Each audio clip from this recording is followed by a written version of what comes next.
Special Operations, Covert Ops, Espionage, The Team House, with your hosts, Jack Murphy and David Park.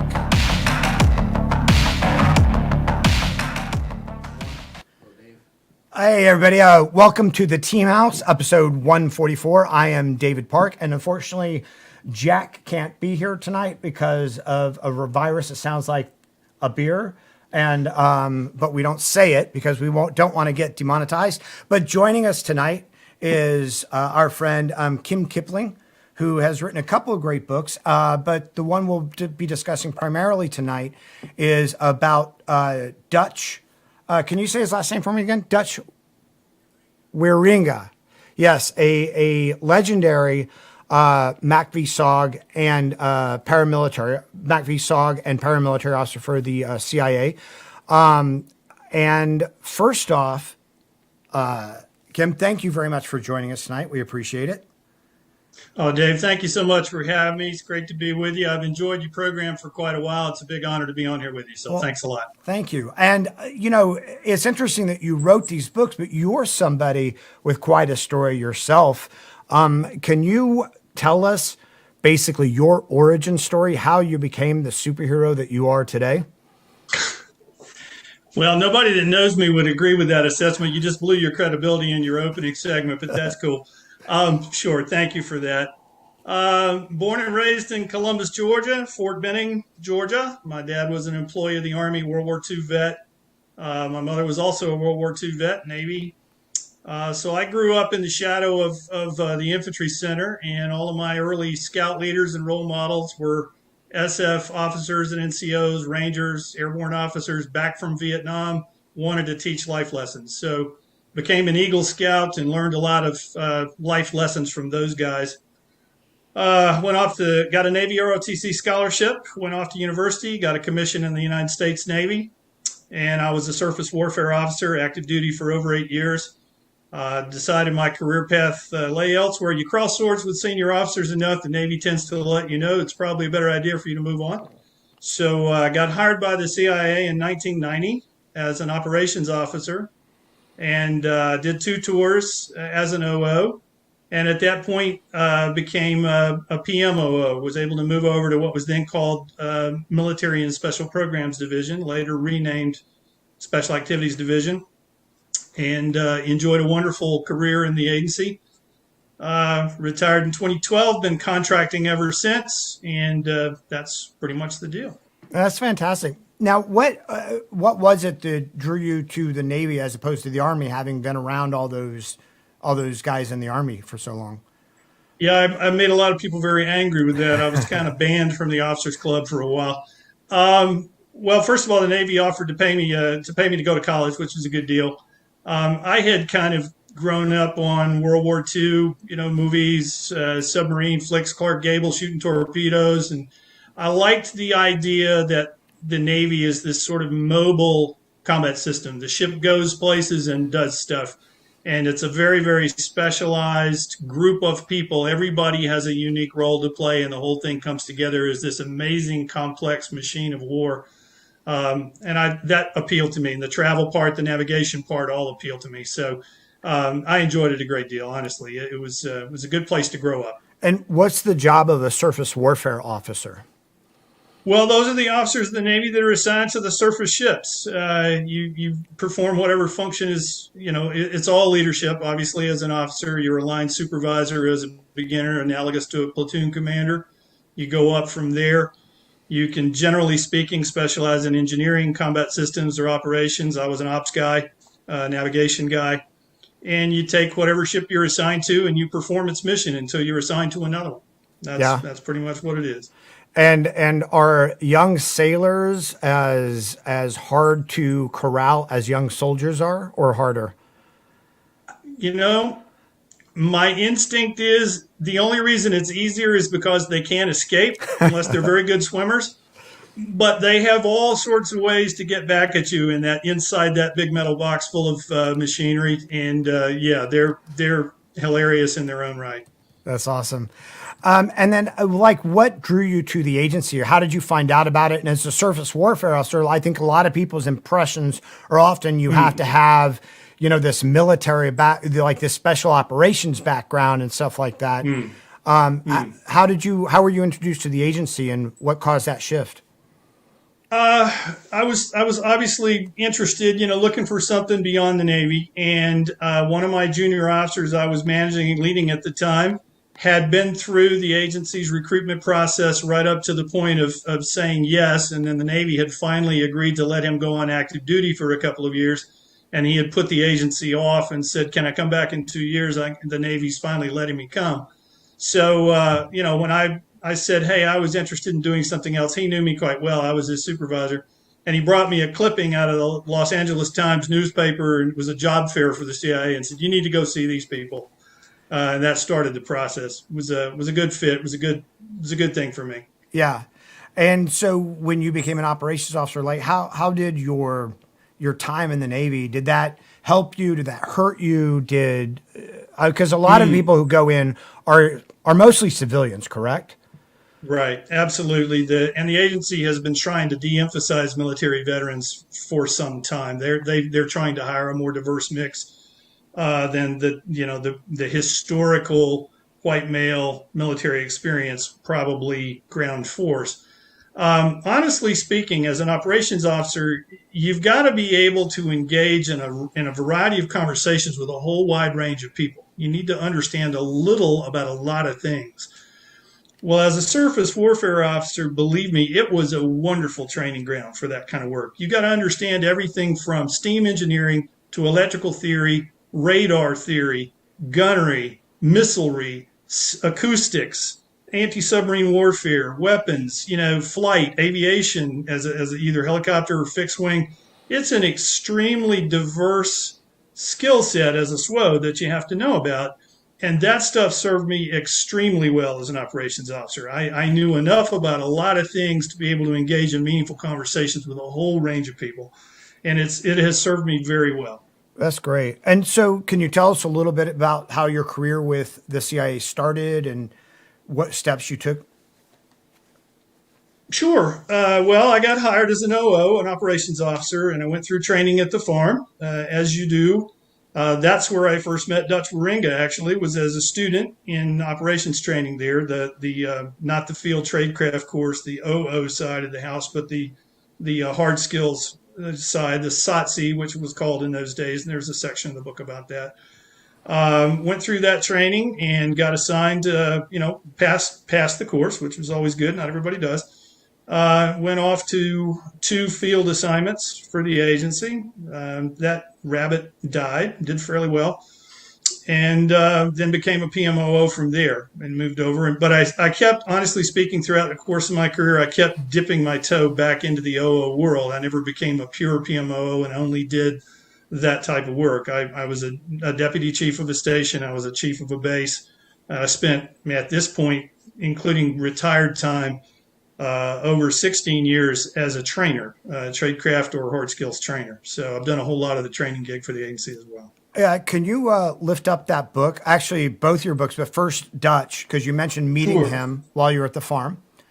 Yep, there you go. And this is Dutch Wierenga, right? Yeah. And then what about your second book, the one that came out in March?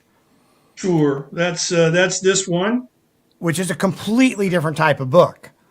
Absolutely. Yeah, very, very different.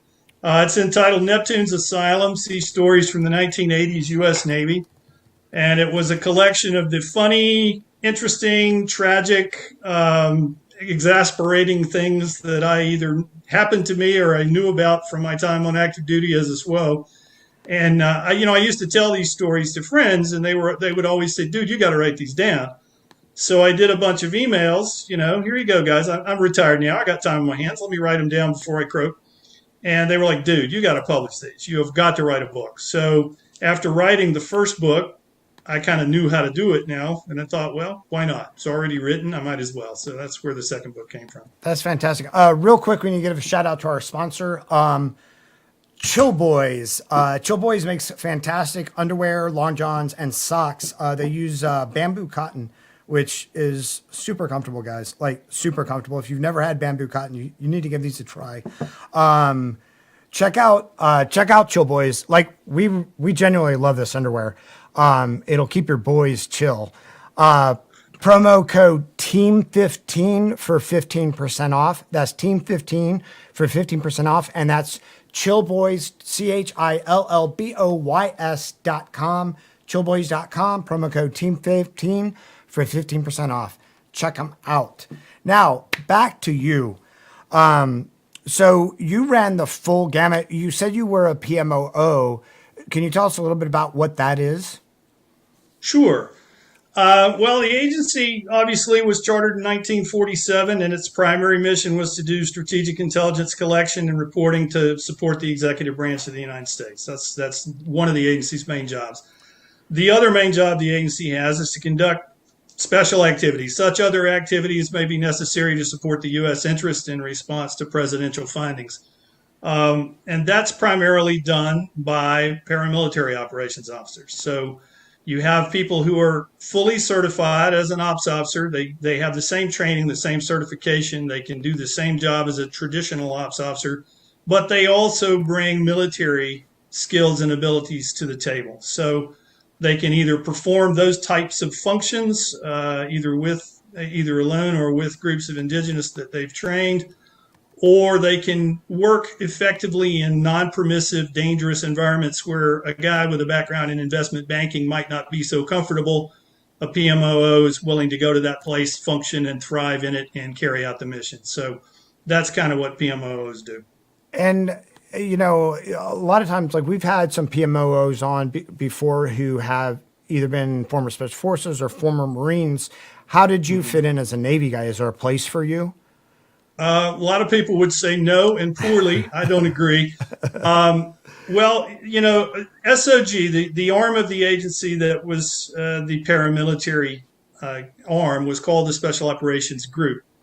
And it had a variety of missions. And those missions, obviously, the insignia is you know, indicative of several different types of arena that those missions take place in. Obviously, there are aviation missions, there are ground missions, and there are maritime missions. I obviously was a maritime specialist, given my background. That's fantastic. So you met Dutch, and what did you first, like, what were your first impressions of him, and when did you realize sort of what his legacy was? Well, I remember meeting Dutch for the very first time as a student. We arrived for the Special Operations Training course, the SOTC, as a trainee. And they were showing us the building we would be training in, and walked us through the gym facility there. And Dutch was working a piece of weight equipment. He was curling. And Dutch was not a young man at this point, you know, but he was exercising. And one of the other instructors said, "Hey, everybody, this is Dutch. He's hard as woodpecker lips." And, you know, okay, roger that. Well, sure enough, you get to know Dutch, you learn a little bit about his background, you listen to him do his thing as an instructor, and you realize he is as hard as woodpecker lips, and he knows a great deal about a lot of things. So he was immediately credible and immediately a person you looked up to and respected and wanted to learn from if you were paying the slightest bit of attention and had an ounce of brain power. So I knew him as an instructor. He later was a teammate. When I went down there to be an instructor of the SOTC some years later, Dutch was still there teaching, and we got to be teammates and friends at that point. It was no longer a teacher-student relationship. It was an instructor-peer relationship, and he's been my friend ever since. I mean, when I read about, you know, we've had a lot of very fascinating people on this show, and people with very diverse backgrounds, and who have been through a tremendous amount in their lives. But just when I read about Dutch's childhood, my jaw dropped. Like, when did you first start learning? When did he start opening up about that kind of stuff to you? Well, you know, Dutch is one of those guys that legend and rumor surround like a holy aura. You know, wherever he goes, people know a little bit about him, and they go, "Ooh, that's Dutch," you know, and the legend grows in the telling. He's not shy about telling you, yeah, when I was a kid, I was a prisoner of war. But Dutch is a man of very few words, and he is anything but the center of attention as far as he is concerned. He is not about, hey, look at me. Quite the opposite. He's like, pay attention to what I want to teach you. But when you find out a little bit about his background, you go, wow, that's amazing. Well, then you got to get to know Dutch a bit. I was privileged to get to know Dutch a bit and to start asking him about those days. And he would tell you a little more, but Dutch is a man of few words, and he will never use 20 if 5 will do. So it really came to a head this a little over a year ago, December plus a year ago. Hadn't seen him in a while. We bumped into each other in the halls of the training school where we both were still working, and did the bro hug and said, hey, Dutch, let's go to dinner, man. Let's talk. It's been a long time. And so I thought, if I take him to a Vietnamese restaurant, the smells and sights and sounds might spur some memories. I might get a good war story out of this. Well, it worked. So we were sitting around the table, and he starts talking about how he guessed that his story would never be written. Another coworker had talked about it, but never got around to it, and then it drifted away. And I kind of looked at him and said, Dutch, are you saying you want your biography written? Because Dutch is a very humble guy. This is out of the ordinary. And he said, yes, that's what I mean. And I was like, well, dude, I would be honored to write your biography. And away we went. That's fantastic. 13 months from chicken satay to book on Amazon. It's incredible. I mean, I apologize to everybody for looking at my phone because I read this on Kindle, and so my notes are on Kindle. Can you hold up the book again? I put the link in the Amazon link, sure. and I would just want people to know that I'm like looking at my notes. But and for everybody who's going to listen to this later, we'll have the link in every description. And stuff right, like the link will be in the description. So Dutch's story starts when he's 5 years old, right, during World War II. Yes. His family. Tell us about his family background, his father's side, his mother's side, and things like that. Sure, no problem. So in the early part of the 20th century, Indonesia was still a Dutch colonial possession. It was a remnant of a much greater global empire. And there were quite a few rich Dutch families who controlled large tracts of land and made huge amounts of money, sort of the standard pattern of history. So Dutch was born to a very, very wealthy family. Father was Dutch-born. Mother was the daughter of a native Javanese. The family properties were on Java. Dutch's mother's mother was full-blood Javanese, and in fact, a descendant of Indonesian kings. She was essentially a court princess. So wealthy man meets and marries a half-Indonesian quasi-princess, and they set about having a family. The Dutch's dad had previously been married, had 2 sons. His wife had died when one was an infant. And then Dutch's mom and dad married, and they set about having several more children, 4 more, including Dutch. So very wealthy family, lots of money. Early 1930s, Java, they own 2 automobiles. That's the kind of status we're talking about. They own a river resort with 5 swimming pools and 13 bedrooms in the main house where they lived. So everything's great. And Dutch has a great quote about that. He said, yeah, I was born with a silver spoon in my mouth. And then after 10 seconds, he goes, yeah, that quickly went to a wooden spoon. Because all was well, they're living the life of luxury. And then, of course, in May of 1942, the Japanese army invaded Java. And so these European families were considered to be the enemy. Mm-hmm. And the Japanese interned them in these prison camps. Dutch's father and 2 eldest brothers one eldest brother went away to join the Dutch colonial army. They were captured and became prisoners of the Japanese separately. One of Dutch's elder brothers was taken by the Japanese as a forced laborer and taken off to Japan in a pig crate in a freighter. And then Dutch's mother and his 2 sisters were imprisoned in a Japanese internment camp for 2 years.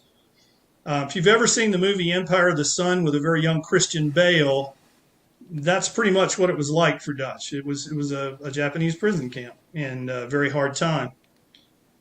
You know, and you talked about some really interesting things that I hadn't known about the Japanese at the time. The first, that they were sort of already laying the groundwork for their invasion with these economic programs that were meant to be like free economic zones, but were really economic takeover programs. Yep, that's correct. And the other thing that they had set up what they call the Greater East Asia Co-Prosperity Sphere, and sold it as we're all going to be happy, rich Asians together, when what they meant was, we'll come in and take over and run everything.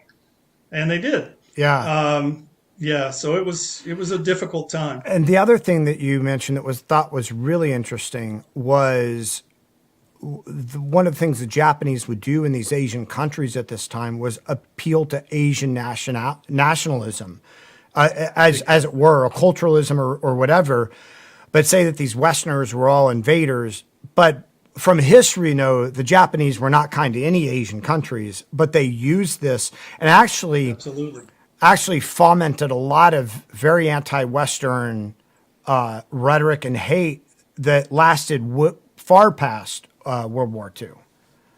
Absolutely right. It was a tool to get everybody to accept their leadership and say, Asia for the Asians, man, we're going to be, we're going to kick these Guaylo out of here. And in fact, it was very cynical, and it led to an absolute Holocaust in Indonesia. It led to the deaths of many hundreds of thousands of innocent people. It was one of the more horrific aspects of World War II. There were no shortage of those, but this was one of them. So Dutch was essentially in a prison internment or a Japanese internment camp for about 2 years at age 5. Correct. And that's exactly right. The conditions were incredibly austere, right? They were awful. He said they were sleeping on the floor in the corner of a room with whatever blanket or straw mat you could get, barbed wire all around it, sentries walking post with rifles and bayonets, minimal rations, big steel cage out in the sun. If you did anything wrong, you got locked in the cage for a day or 2 or 3 or 5 out in the weather. He personally said he was never really abused beyond he spent some time in the cage, but others were. He was fortunate in that regard. But, a lot of people died, disease, a lot of people died from mistreatment. And he and his family fortunately survived it all, relatively intact. Right. And there was never any Western invasion or resistance in Indonesia, in Java or Indonesia. It was just, they bypassed that area completely. That's correct. The Allies never retook Indonesia or Java. They just bypassed it and ended the war in the way we all know that they did. Interesting little note, Dutch's brother Miel, who was taken off to Japan in a pig crate to be a forced laborer, witnessed the explosion of the second atomic bomb over Nagasaki. He was within sight of it, saw it happen. But it all just sort of, one day the Japanese opened the gates and left their posts and released them. Yeah. Because the war had ended. Well, it was not only, first off, his brother Miel was basically shipped off because one of the reasons was because when the Japanese would come check out their resort, he would challenge them to wrestling matches and would beat them, right? And they're like, he's a threat. Throw him in the swimming pool. Right. His father and his brother, who were part of the Dutch forces who surrendered, his father was actually at the camp that Bridge over the River Kwai was based on. That's correct. The father and brother were captured and separated, didn't know what happened to each other. The father was first sent to Changi prison in Singapore and spent some time there, but he was part of a group that was planning escapes and trying to build crystal set radios so they could listen to news or whatever. So he got shipped to the labor camp at Kanchanaburi, Thailand, which is where they were building the Thai-Burma Railway and the bridge over River Kwai. And he didn't do well. He was older. He was in his 40s at that point, and that was a horrific episode of mistreatment. And the Japanese record in World War II's got plenty of them, but that was a good one. And he was literally lying on his deathbed from mistreatment and malnutrition. And almost miraculously, up walks number one son. who was also there, had been sent there as soon as he was captured. And this brother apparently had very strong natural powers of medical healing. He became a trained nurse. He nursed his father back to health, gave him part of his rations, and kept him alive. It's one of those miraculous stories. So, yeah, they were both there, and they both survived it. So the war ends, the Japanese open up their gates, and Dutch and his family are able to go right back to business as usual, right? Back to the top. Well, not exactly. No. The rich 5 swimming pool, 13 bedroom house, they didn't have that anymore. So they kind of limped into the nearby town and just went to an empty house that belonged to another Dutch family. The mother knew the owners and figured they're gone. They left before the war. They won't mind. And they just kind of squatted in a house for a couple of months, trying to figure out where's the rest of the family? What are we going to do? How are we going to live? And they, scrounged for food and did what they had to do to survive. But unfortunately, that only lasted for a couple of months. And then the Indonesian Civil War kicked in a big way, and their fortunes went even further downhill. And what happened at that point?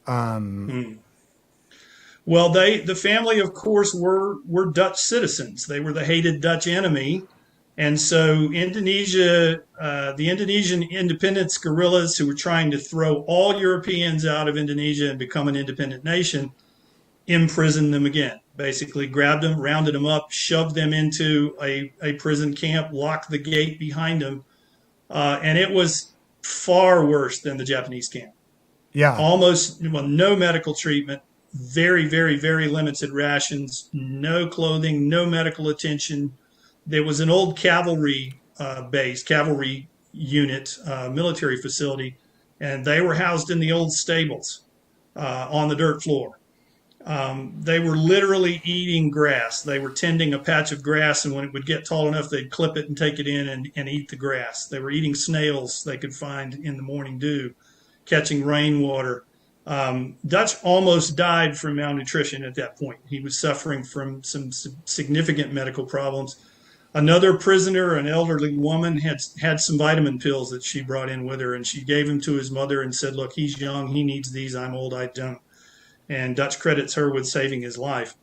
And they were there for almost 2 years, well over another year and into 1947. So if anything, worse than the Japanese camp by far. Right. And you mentioned also that they were eating like laundry paste for sustenance. Starch made out of laundry paste. Exactly. Yeah. They would get told, okay, do the laundry for us. And they would give them starch powder, which they would smuggle part of it out and make it into a paste and eat it. They were desperate.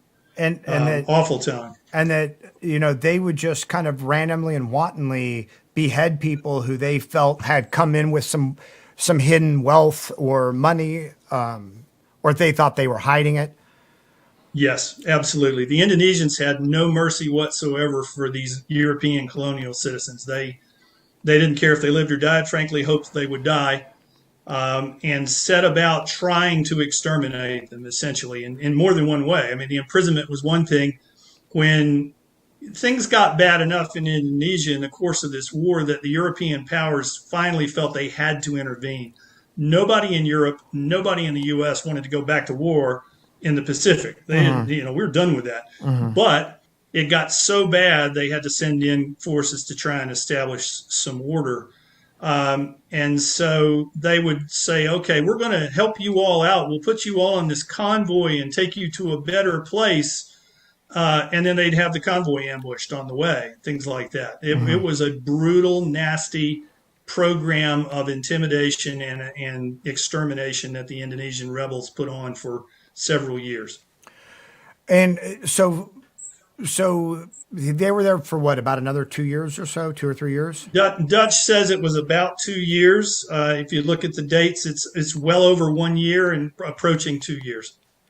And then what happened after that? Well, the British in the region where Dutch was being held, that was in a little town called Magelang. The British forces were the ones who came in to establish order. So the British sort of made them release them, Same deal as before. They limped into town and occupied an unoccupied house that belonged to a Dutch citizen. And unfortunately, the rebels took exception to them being there. Dutch's mom they set up a checkpoint nearby, and Dutch's mom was telling the British colonial authorities about it. Hey, the security forces, hey, they're doing this checkpoint and they're stopping people. They didn't like that. So they started just kind of shooting through the house at odd hours of the day, banging on the doors. We know you're in there. We're going to kill you all. But they never did. Dutch says, I'll never know why. They could have burned the house down with us in it, or they could have come in and killed us all, but they never did. So one day, Dutch's mother hears English being spoken, and Dutch's family spoke 5 languages at home as part of their sort of cultural birthright. So she heard English being spoken in the backyard, and she took a chance and opened the door, and it was a detachment of Gurkhas led by a British officer. And so they quickly said, you probably need to leave here. This is a really dangerous place. Come with us. And they were almost immediately taken under fire. Mm-hmm. They were literally evacuated from that house under fire by these Gurkhas. And Dutch was basically being shepherded by a Gurkha who was forced to defend himself with his kukri when a guy rushed him. He watched the Gurkha cut a guy's throat with a kukri right over him, as they were crawling away from the house. Yeah, Dutch, in the book you mentioned that Dutch said that he learned how to low crawl underneath Gurkhas. So that's when I learned how to low crawl underneath the Gurkha. Yeah. No, it's fascinating. So they got them out of that area and then relocated them where? They flew them out to Surabaya, and they were reunited as a family now. So the father and elder brother had been returned from imprisonment in Thailand, and another elder brother had been taken from the camp he had been in for men and boys, and then the mother, sisters, and Dutch. They were all brought back together in Surabaya, and they were able to move back to Jakarta as a family. That lasted for a while, but ultimately they had to move to another property that was owned by a distant relative. It was a cousin was managing it. And he said to Dutch's father, hey, come help me manage these rubber plantations. I need your help. So they moved away to Bandung, which is in Western Java, and they lived there for several years working and managing that rubber plantation. Yeah, and it's interesting because all things were not okay. The Indonesian government was still trying to get rid of all Westerners and take their properties. So what were they doing in order to facilitate that? Absolutely right. So rubber at this point was a very profitable substance. It had all sorts of necessary applications in military and civil life. So rubber was very profitable. And they had these extensive rubber plantations they were running. So the senior Indonesian government officials said, number one, we'll steal what we can and steal the profits for ourselves. And number two, we'll run these foreigners off and take these properties for ourselves. So they began to hire and send in saboteurs. They would come in, either tap rubber and try to take it away and sell the sap, or they would burn down the plantation, burn down the equipment sheds, burn the equipment that you needed for harvesting, and try and intimidate the workers and run them off. So they were attacking the rubber plantation as a method of both intimidation and ultimately stealing the property. So the owner, Dutch's cousin and Dutch's father, managing the property, said, look, we got to defend our family interests.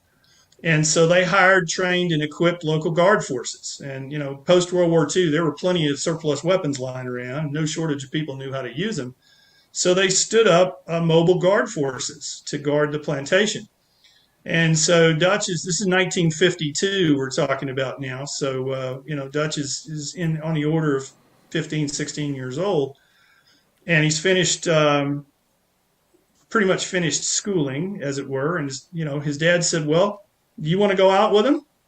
Well, what do you say at that point? You say, absolutely. That sounds like fun, right?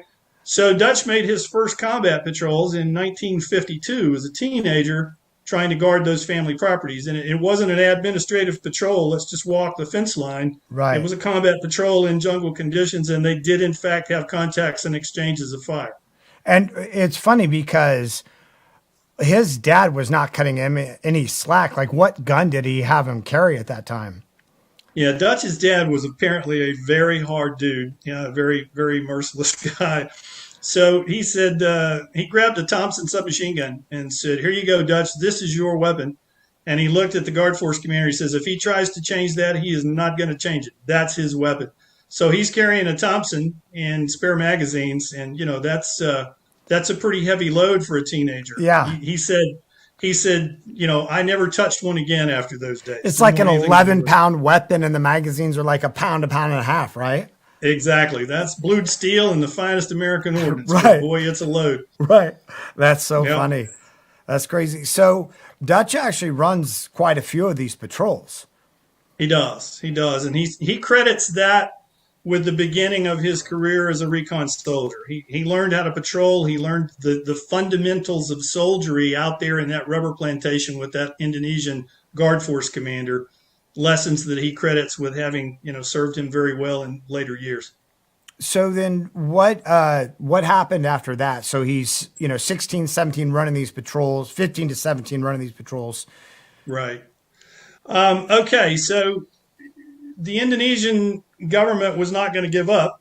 They said, "We really do mean to steal these properties from you, and we'd really like you to leave." And so they weren't able to do it that way. So they basically grabbed Dutch's father and cousin and threw them in prison for 2 years on trumped up charges. You are supporting insurrection. You are, equipping anti-government forces, which wasn't true. So now they're in prison and being pretty severely treated. So their only recourse, of course, they now had some more money. The rubber plantations have been making some money, so they had money in their pocket again. So Dutch finds a lawyer. The lawyer has connections. The connections have connections. Dutch begins carrying large bank rolls of currency around in his pocket and meeting judges and lawyers and government officials in bars and passing them bribes. And over a period of 2 years, he finally successfully bribes his father and uncle out of jail, out of prison. And not long after they were released, it became apparent that, they were still hunting for them. They were going to try to grab them and do it again. So the family decided really is time to leave Indonesia for good, and they did. So Dutch got both his prior training for MACVSOG and his prior training for the agency by the time he was 17 years old, 18 years old. He learned that life early. That's a fact. Practical exercises not taught in a training course. That's right. Correct. And so where does the family go then from Jakarta, from that area? Well, Holland, of course, was the ancestral home. They were Dutch citizens, so they go back to Holland. They were all supposed to go together on a passenger ship, and this was, 1950, Christmas of 1954. They're on their way down to the docks, and a guy apparently tried to steal Dutch's jacket or something, and Dutch engaged in a fight with him and kicked the guy to put him down. Did so successfully, but he kicked him so hard he burst a hernia. So he's in tremendous pain, and they take him aboard the ship, and the captain says, "He's not coming aboard here. I got no medical treatment for him. I can't operate on him. He's not coming."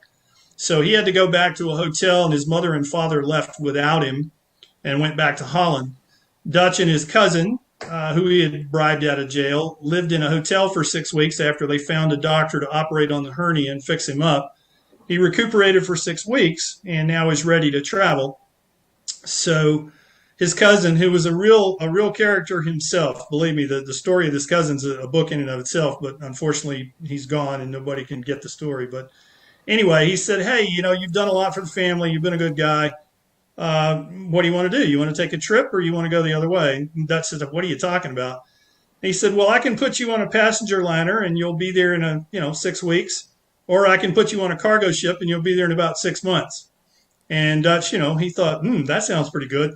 So he took the cargo ship option, and they gave the captain a whole bunch of money and said, "Hey, give him money when he wants it and show him the world." So put the first officer of the ship in charge of him and took him from port to port to port to port, teaching him what life was about. Kind of a world cruise. And does Dutch have many stories about that time, or are they mostly? He has not mentioned any specific stories, and given the fact that I was a sailor, I can imagine that I probably shouldn't pry too deeply in there. Right. So then he arrives in Holland some 6 months and many years of experience later. That's correct. Yeah, he shows up in Holland, and he has to find something to do to support himself. He's a high school graduate at this point and has to earn a living. And after not too long, he enlists in the Dutch army, does a full enlistment, 2 years.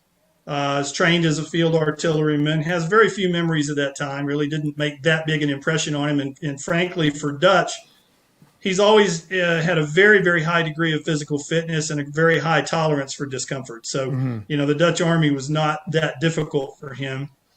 After that enlistment, he got a minor government job as a functionary somewhere deep in the bureaucracy in The Hague. But he already knew he wanted to come to America. So he put in an application for an immigration visa, and it took 2 years for that to be approved, but it ultimately was, and he was able to immigrate to the United States. Yeah. And so then he had some buddies, right, that he was coming with. He did. They were these 5 guys. They were all very good friends, and they had all gotten approval to come. So they kind of palled up, and they all got on the same ship, the SS Rheindam, and they arrived in America in March of 1960. They were assigned sponsors and sent off to California to begin new lives as Americans. And unfortunately, the rules in those days were that you had to have a job within 6 months, or they'd deport you. We actually used to have control of our national borders. We no longer do, but at this time we did. So 2 of them couldn't make it and had to go back to Holland, but Dutch did, and he stayed, and God bless America that he did. Not only did they have to have jobs within 6 months, Dutch Wierenga. Yeah. And I'm just making sure we're live again. Yeah, we're live. We are? Okay, great. So anyway, thanks for those of you who are still hanging out. And I know a lot of people will be back to watch this again, and we'll try to fix up the technical issues. But anyway, again, we were talking about Dutch arriving in the United States with 5 friends and having to have a job within 6 months. So can you tell us sort of what happened from there? Sure. So he came and got a job with Montgomery Ward's department store in Corte Madera, California. Had a sponsor, was a World War II bomber pilot, took care of him. And Wierenga. he did quite well at Montgomery Ward, correct?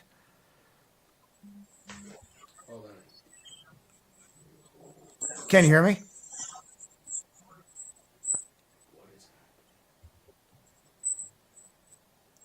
Kim, can you hear me?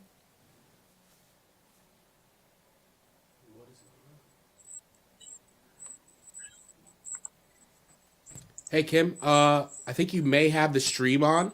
So the stream that's live is 10 seconds delayed. So if you can mute that, it'll probably help you.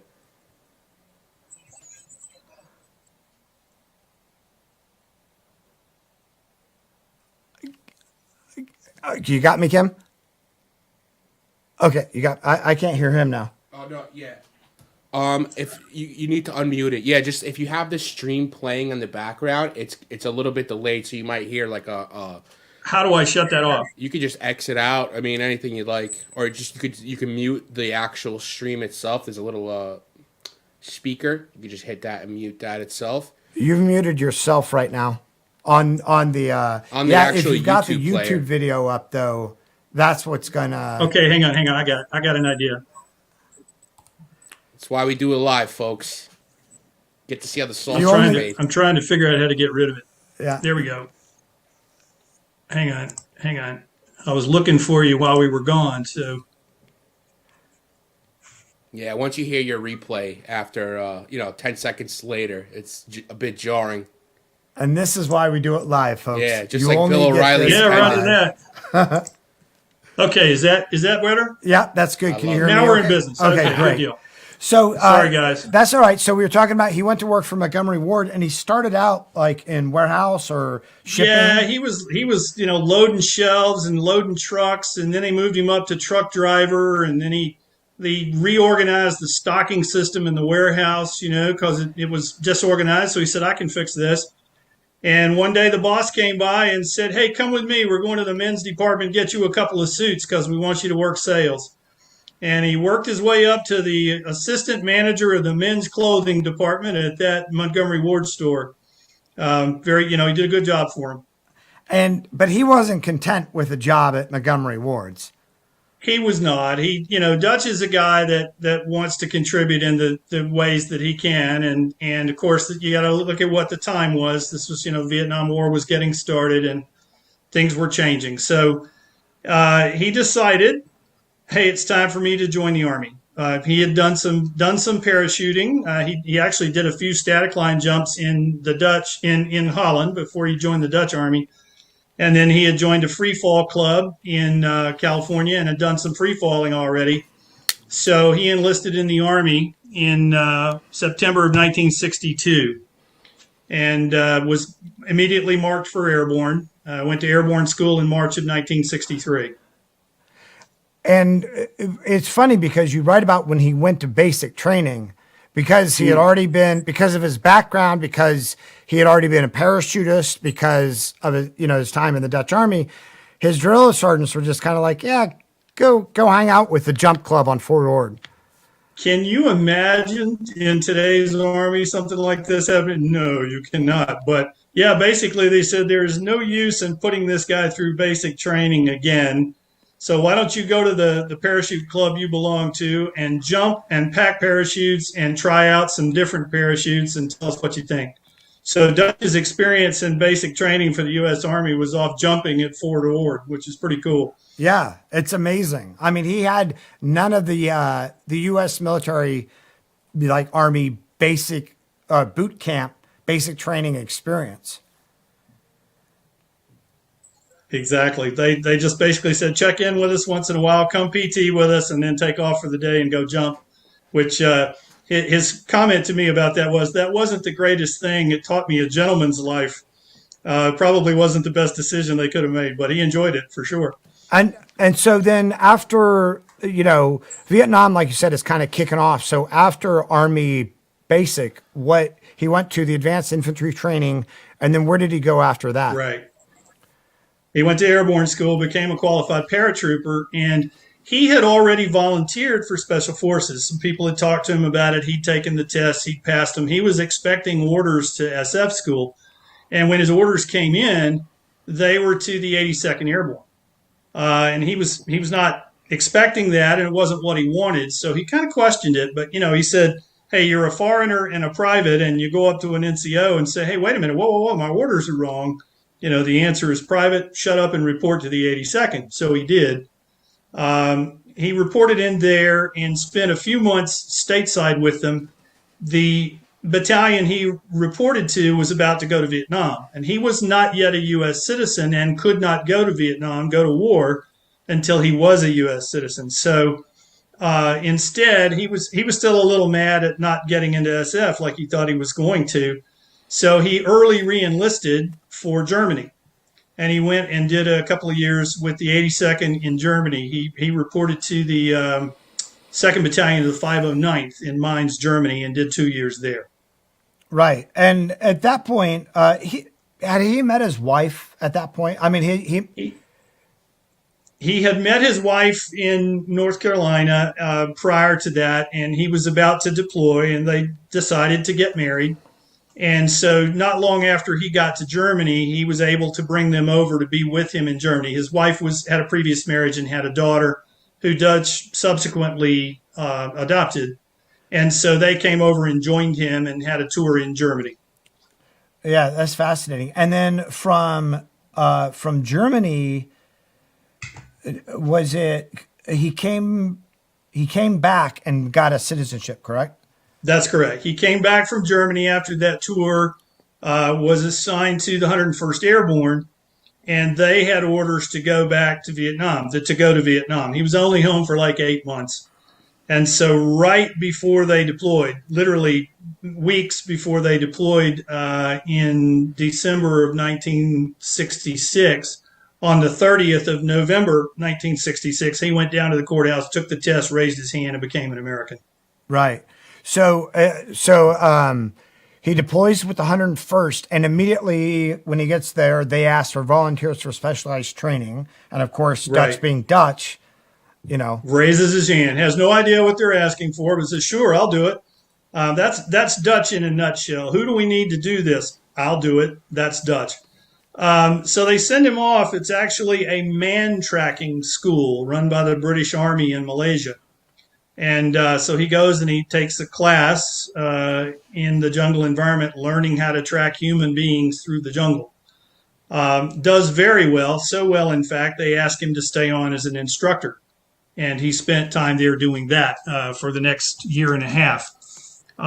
So they would basically, U.S. Army soldiers would come into the school, go through it, and then the instructors would take them back to Vietnam and go out with them for their first few patrols, making sure they knew what they were doing. So he actually ran combat patrols with the 101st in that role as the leader / instructor / monitor of man tracking teams, which were attached to much larger conventional units. Yeah, that's fascinating because I don't know that we've ever heard, at least for myself, I've Yep. never really heard of these units, and they're not really written about, but they That's a fact. they were classified units in and of themselves, correct? Absolutely. I got a fascinating correlation of all this when I wrote the book. I sent a copy of it to my old scoutmaster, who's a retired Army colonel, infantry and SF at one point. And he said, I was in the 101st in that AOR in that year. We had a separate compound, a small covert classified unit. We didn't know what they were doing. They posted their own guard force. We never quite knew what it was about, but we had them. They were there. And he verified the fact that that unit was there at the time doing what they were doing. He also verified the whole Walter Cronkite anecdote, which Dutch had told me about. Cronkite was, in fact, in the theater at the time. So it was a great sort of correlation from my old scoutmaster, whom I'm still in touch with. Colonel Maynard, if you're watching, thank you for everything, sir. You were awesome. Yeah, can you tell us about the Walter Cronkite incident? Because that's kind of a funny historical anecdote that somewhere out there's film footage to back this up. Absolutely. So apparently Walter Cronkite came to Vietnam. This would have been, let me see what year this was. This would have been 1968-ish. And this was at the time the Army was integrating the armed forces. And so there was a lot of question about how well was this working? Was it a good idea? Was it not a good idea? So Cronkite was in the theater doing a documentary on how well integration was working. And he was visiting various units and asking soldiers what they thought about it. Apparently, some soldier he asked about it said, well, it's the same mud and the same blood.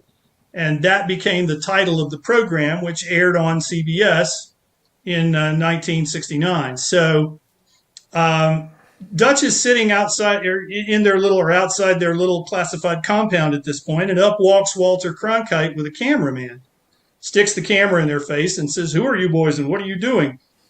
And Dutch, for whatever reason, had a case of the ass about this and basically said, "None of your business and you need to get out of here." And so Cronkite basically said, "Well, the people have a right to know, son, and what's this all about?" And Dutch pretty much told him off, said, "Look, you don't have a right to know. You don't need to be here. And oh, by the way, we're not here to protect you. Your cameraman makes, $250 a day. My guys make 50 cents an hour, and they're not here to defend your dang life.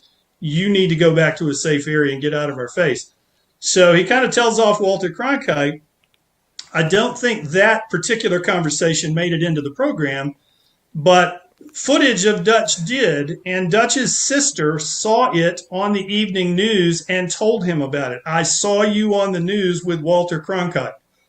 So it's in CBS's archives somewhere. There's a picture of young Sergeant Wierenga.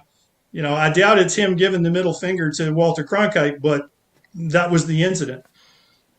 And it's interesting that you mentioned it because this school, this man tracking school, it wasn't what we would consider a TRADOC, training and doctrine school of today, that when the teachers at this school would deploy to Vietnam to advise their students to make sure they were getting it right. So the rubber had to meet the road. Absolutely. Yeah, this was they would go from the training environment to take that detachment back, attach them to a larger Army unit, and go out on combat patrol with them looking for the enemy. And the man tracker detachment was very small. You're looking for a much larger enemy force, trying to find it so that our own force could then fix it and attack it. So you're, by definition, a small team of people trying to bump into company, battalion size elements. It's kind of a sketchy deal, but they did it. And were those elements, the American elements that they were working for, were they always happy when this man tracker found the enemy? No, Dutch, in fact, says that they were not appreciative. They didn't want them. They didn't really want to engage the enemy. They didn't want to get into it. You got to remember what the U.S. Army was like at this time. Right. And these conventional forces were not all that interested in battalion level engagements with the North Vietnamese. And that was the whole point of this team, was to find them so they could go out and duke it out. So they were not terribly popular with the conventional forces. Yeah, it's fascinating. So he finishes up that tour at the man tracking school and goes back and finally goes to SF, even though he had previously passed their selection or assessment, correct? That's right. He finishes what is essentially 2 tours. It's like much more than a year. So it counted, I think, as 2 tours in that role, and takes all the tests again. He had a couple of SF guys that pointed him in the right direction and referred him and whatnot. And he gets into SF at that point. And so he goes to Special Forces qualification and training from September 68 to May of 69, puts on his Green Beret for the first time in May of 1969, and immediately, right away, back to 5th Group to Vietnam. So he was right back in the war immediately upon getting his beret. And what was the war like for Special Forces at that time? Special Forces had several different things going on. Everybody's familiar with the A detachment, A team mission, go out, hire, win hearts and minds, train indige forces, extend our reach into those areas. A wonderful, honorable, cornerstone mission of the USA to this day. But they also had this covert war going on due to the nature of the Vietnam War. So you had this unit that had been stood up called Military Assistance Command Vietnam's Studies and Observations Group, MACVSOG, highly classified, even to the extent that Green Berets who were not briefed on it were not briefed on it. They were not told about it. They didn't officially know it existed. And this has to do with the politics of the Vietnam War. The Viet Cong, the Vietnamese army, were using neutral nations, Laos and Cambodia, as safe havens. They were moving huge amounts of material, troops, munitions through those countries to the fight in North Vietnam or South Vietnam. So that had to be dealt with. That had to be monitored. It had to be attacked insofar as it could be. And the U.S., therefore, had to pretend that we were not in those neutral countries as well. So basically a clandestine, covert war had to be conducted, and the unit that fell to, among others, was MACVSOG. It's been talked about a lot, but you did talk about in the book a bit about the political situation surrounding Vietnam and how hard it was for our soldiers to fight that war because of all the political pressure on them, and that the MACVSOG, studies and observation was sort of set up to attack these enemies where they were, where our soldiers couldn't because of politics. Exactly right. So they had to do very difficult, very dangerous, very hard things in a deniable way and on the quiet. So they're not getting noticed. They're not getting lauded for their achievements. They're taking enormous casualties, and it's kind of buried in the static because we're not willing to admit it's going on for political reasons. They're also having to coordinate with a dysfunctional, thoroughly penetrated Vietnamese government and army. The NVA had and Viet Cong had decades to seed the South Vietnamese government and army with traitors and spies. And so these guys were basically being compromised from the get-go. They had to, for political reasons, brief the South Vietnamese government and army on their proposed operations, their planned operations. Well, those details were getting leaked in near real time to the North Vietnamese. Right. There are literally NSA intercepts of report going out to the field, to the units in the field at that point. A team is coming. Here's their landing zone. The team is 8 people. The Americans are by name, and their mission is such and such, and they plan to insert at this time. That level of compromise. To me, I've been very, very privileged in writing this book to meet and know a number of MACVSOG veterans, some of which I knew through the agency, some of which I've met since starting this process. And of all the things that I find honorable and amazing about MACVSOG is that these guys weren't stupid. They knew their missions were being compromised. How many times do you need to arrive at an LZ and they are waiting for you there to figure out they know we're coming? They're taking enormous losses. They're losing friends and brothers every day. And those brave bastards got on the chopper anyway.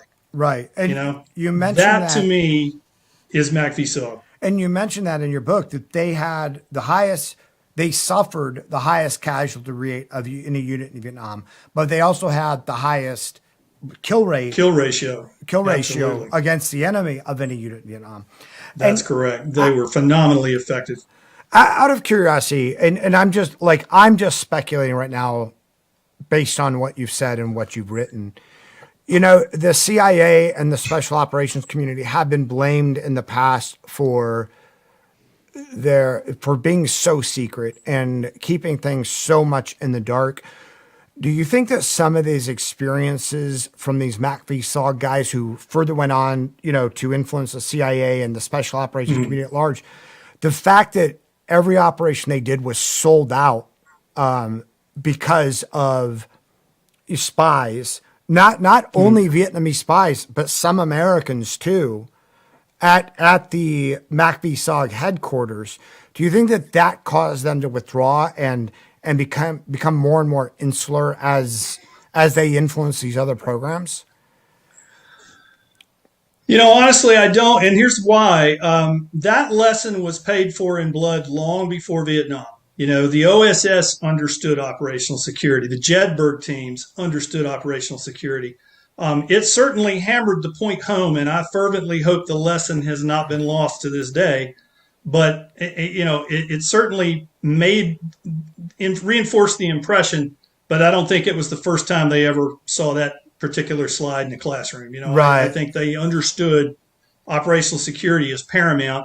MACVSOG did what it could to reinforce operational security, but the politics of the war made it impossible. Right. And they were just horrendously compromised, and it cost a lot of very good men their lives. And you mentioned that there were a couple of Vietnamese in the MAC, because everything that MACVSOG did had to be briefed to the South Vietnamese, and that there were a couple of Vietnamese that were captured as spies, but there was even at least one American. Yeah, that's what I understand. I don't have the full details on that. I wasn't writing a history of MACVSOG, but sure. My understanding is at least one American in the ops section in Saigon was found to have been selling mission information. Right. How much can be attributed to him as opposed to others? The scale of the compromise was so great that it cannot be laid at the feet of one or two people. Right. This was a network of spies who were compromising their information. Right. Well, and we've heard from other MACVSOG veterans in the sense of even their radio frequencies, like everything about their operation was compromised before they ever even went in. Before they left the tarmac. Absolutely. Yeah. And so you were talking about teams of 6 to 8 men going in, being compromised, and still like putting a vast amount of hate onto the enemies that absolutely challenge them. Both by extension using air power and artillery, and personally in contact. When they made contact, these guys were exceptionally mobile. They were exceptionally heavily armed. They carried a lot of firepower, and they were exceptionally brave and skilled. And they would lay waste to what was in front of them. Yeah. Not without losses. They took horrendous losses, but these were absolutely ferocious warriors, and they deserve credit for that. Right. That deserves to be remembered. And I know, like you said, you didn't start out to write a history of MACV-SOG, but you did get some really great stories from people in addition to Dutch, but other people with their stories. And there really is quite a bit of history, and some of it untold until now, about MACV-SOG in your book, Dutch. So there were three elements, or the three combat elements of MACV-SOG. Can you tell us a little bit about what those were, and why Sure. Dutch decided to go to CCN? Well, there were again, I'm no MACV-SOG expert. I can tell you what I've learned. There were three regional commands, roughly analogous to battalion size elements at this point. Command and Control North, Command and Control Central, and Command and Control South. Command and Control North was in Da Nang. And so when Dutch got to 5th Group, they asked him, hey, we need volunteers. Stuck his hand up, didn't know what he was volunteering for. They said, okay, it's this thing called SOG. And so they took him to the compound, and now he had volunteered. So let's keep track of the amount of volunteering going on here. Volunteered for the U.S. Army, volunteered to be a paratrooper, volunteered to be a Special Forces soldier, volunteered for MACV-SOG. Okay, so they said, well, where do you want to go? North, Central, or South? And he said, well, which one's best? And they said, well, in the South, enemy's not so bad. In the Central, some tough, some not so tough. Up North, it's the worst of the worst. You got Chinese, you got North Vietnamese, Viet Cong, you got Russians, you got all kinds of bad actors. That's the rough spot. What does Dutch do? He says, sure, I'll go to North. So off he goes to Command and Control North. And they, with his experience and seniority, Dutch is usually older and usually more experienced than everybody else in whatever class he's in. And so they were already looking at him as a recon team leader, which in those days, MACV-SOG, that term was a 1-0. That was the code that was used for the leader of a recon team. So they put him through the 1-0 school, which was in long-time Vietnam. And, a class of SF soldiers would go through the school, and based on how they did in the school, they would assign them whatever role they thought was appropriate. Dutch is immediately assigned as a recon team leader at Command and Control North, and tasked to form a new recon team. Earlier recon team by the same name had been wiped out. They said, well, you got an empty slot on the board and a name that isn't in use, build a new team. And that's what he did. Yeah. We were talking a little bit about the statistics, but in your book you say 1968 had been an exceptionally costly year for MACV-SOG. 79 SF soldiers had been killed and far larger numbers wounded. Every recon man that year was wounded at least once, and about half of them were killed.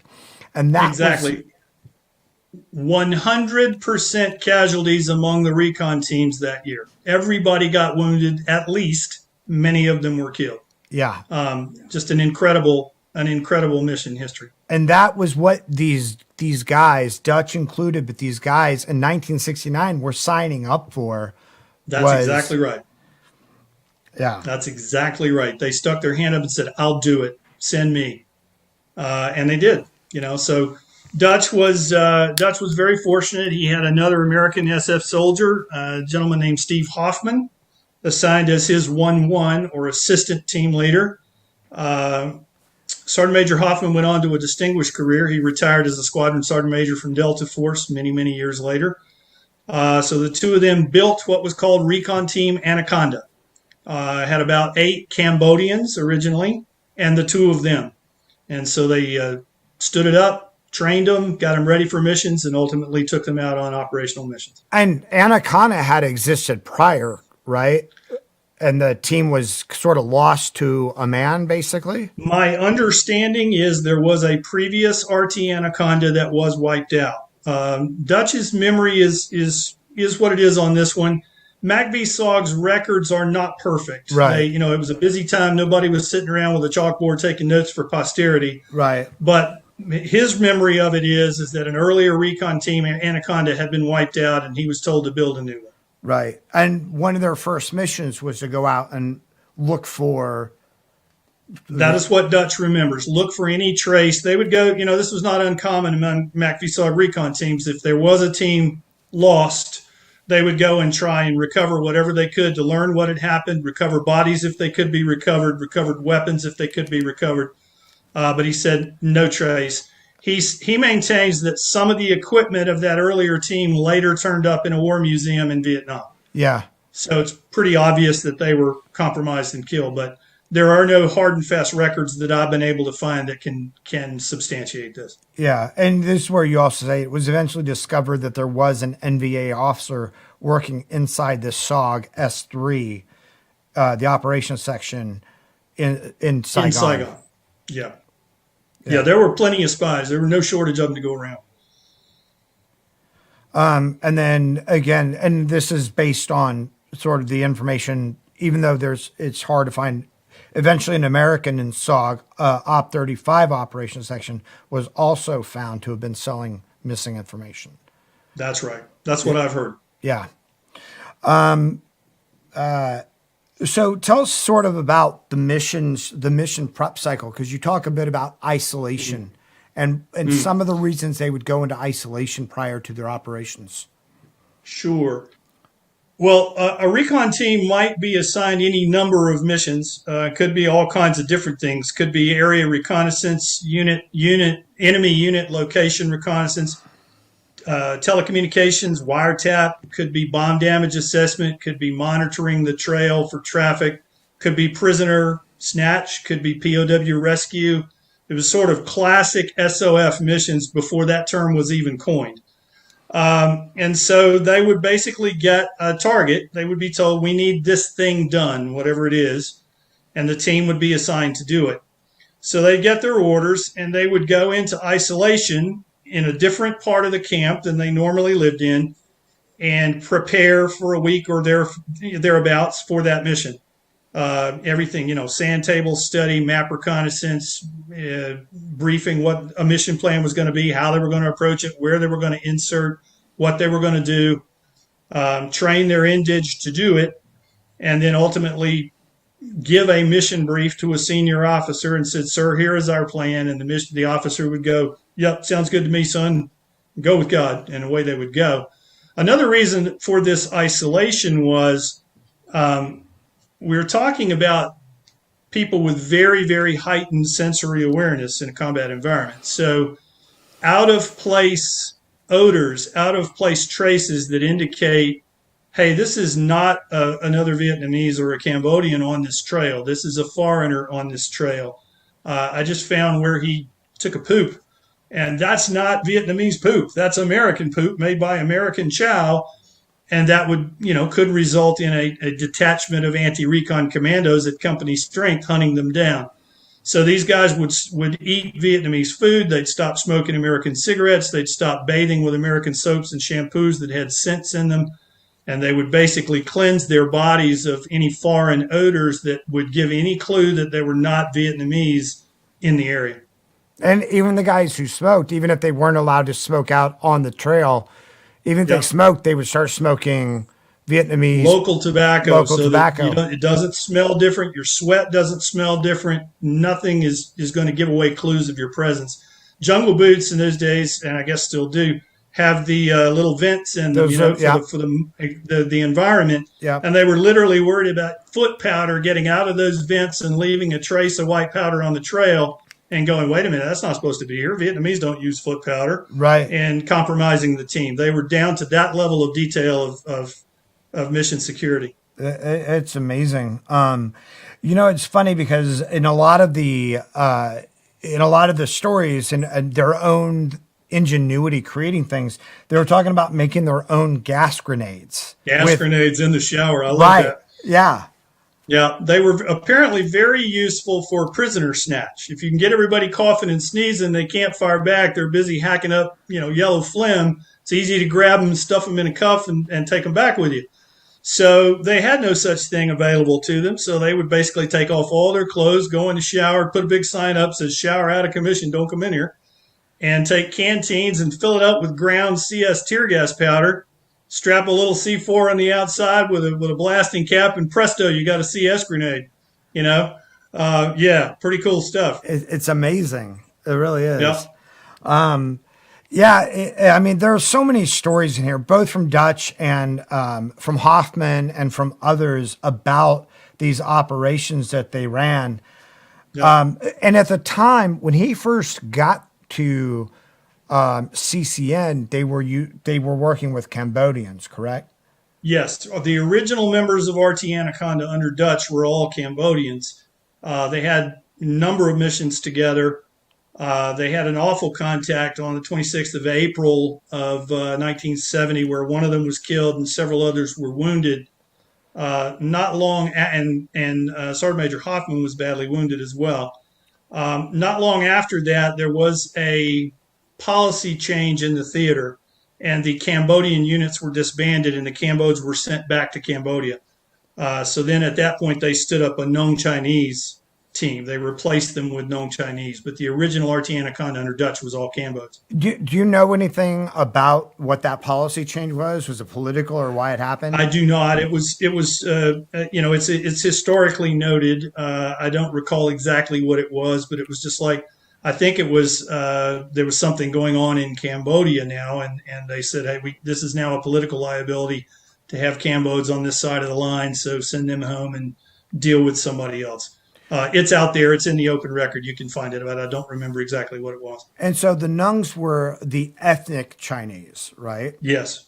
Ethnic Chinese mercenaries, widely respected and feared. Those guys were serious business. Not that these Cambos weren't. They were good fighters too. Everybody, I've been very privileged to talk to a number of MACVSOG veterans in the course of this process, and every one of them is exceptionally respectful about and devoted to what they called their little people, both Cambodians and the Nongs. They were very, very brave, and they were brothers. Bottom line, they were brothers. They loved them and went to great lengths to fight by their sides. Yeah. Yeah. And I mean, we heard the same stories for the guys who worked with the Montagnards and whatnot. Yep, exactly. The indigenous peoples that they worked with Yep. were always very like stalwart warriors. When they committed, Right. And they put their lives on the line for and with us. And we, to the best of our ability as a nation, I truly hope, did our best to compensate them appropriately and show them the same degree of loyalty. Right. Yeah. I can't remember if it was the Cambodians or the Nungs that Dutch had mentioned, but it's in your book. And he had said that like sometimes they would get into arguments because the partner force wanted to go out and attack a force like 5 times, 10 times their size. And he's like, no, we'll just stand off and bomb them. Yeah. His Cambos would be like, hey, there they are. There's only a company of them. Let's kick their ass. You know, and he was like, whoa, boys, let me get a B-52 in here. You know, we'll do this the smart way. Right. Let me bring in a SPAD and we'll drop some napalm on them and everybody be much happier.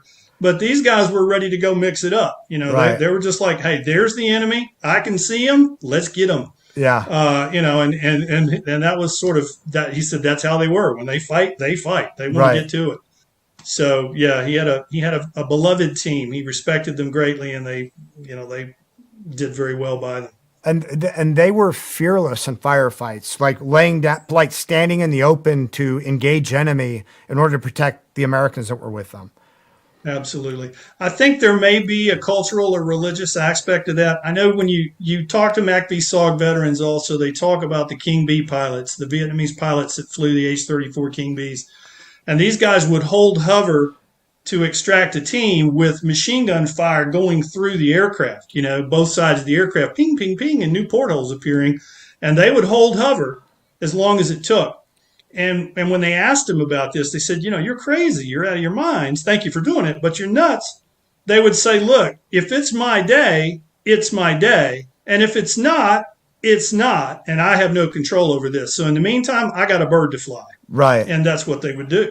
Yeah, it's fascinating. Yeah, it's crazy. It's quite something. And because he was talking about,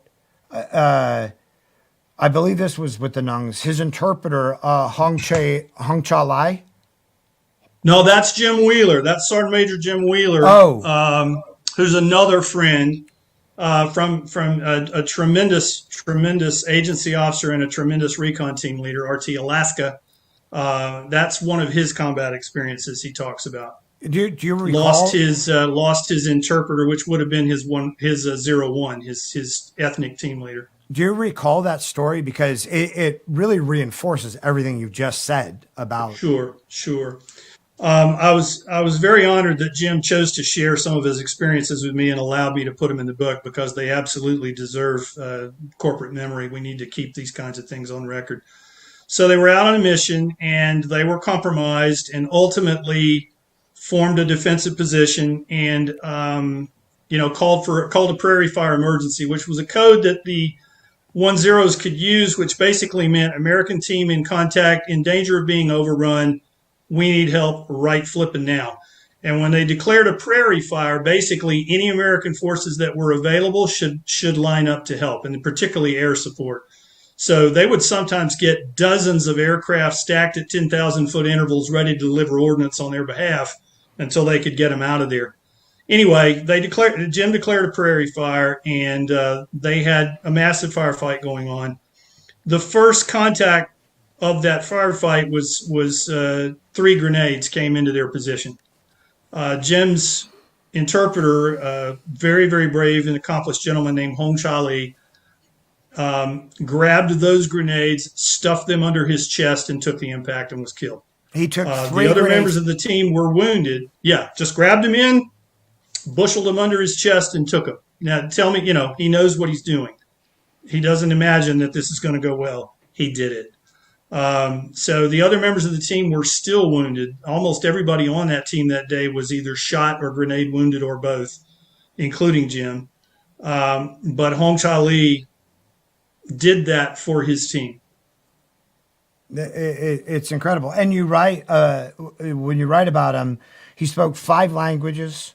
He had a wife that he adored, played 5 or 6 musical instruments, wrote music, and was a tremendous singer. And absolutely. A vibrant, accomplished, intelligent man who is willing to sacrifice all of that for his team. It's occasionally, whether it's Vietnam or, Latin America or Afghanistan or Iraq, like occasionally you hear people talk about Americans waging war against other people like the brown man or whatever. But like from your stories that you gathered from these guys, what was that the experience? Were they waging war just against these people because of race? It seems as though they had these partnerships. No, I don't think. I've not met everybody in the world. I know racism exists, but the vast majority of people that I know that have chosen this career, either as an intelligence officer, paramilitary officer, or as a professional soldier, that's not how they think. They're there to do the mission their country has sent them to do. If they're told to fight an enemy, go where I'm told to go, fight who I'm told to fight. Somebody else bigger than me makes that judgment. But it's what did the gentleman say? What did the soldier say? It's the same mud and the same blood. Right. And I don't think racism / extremism / white supremacy is a major facet in today's military or paramilitary forces. I think those guys are perfectly willing to be teammates with anybody trustworthy who believes in and is sworn to the same ideals that they are.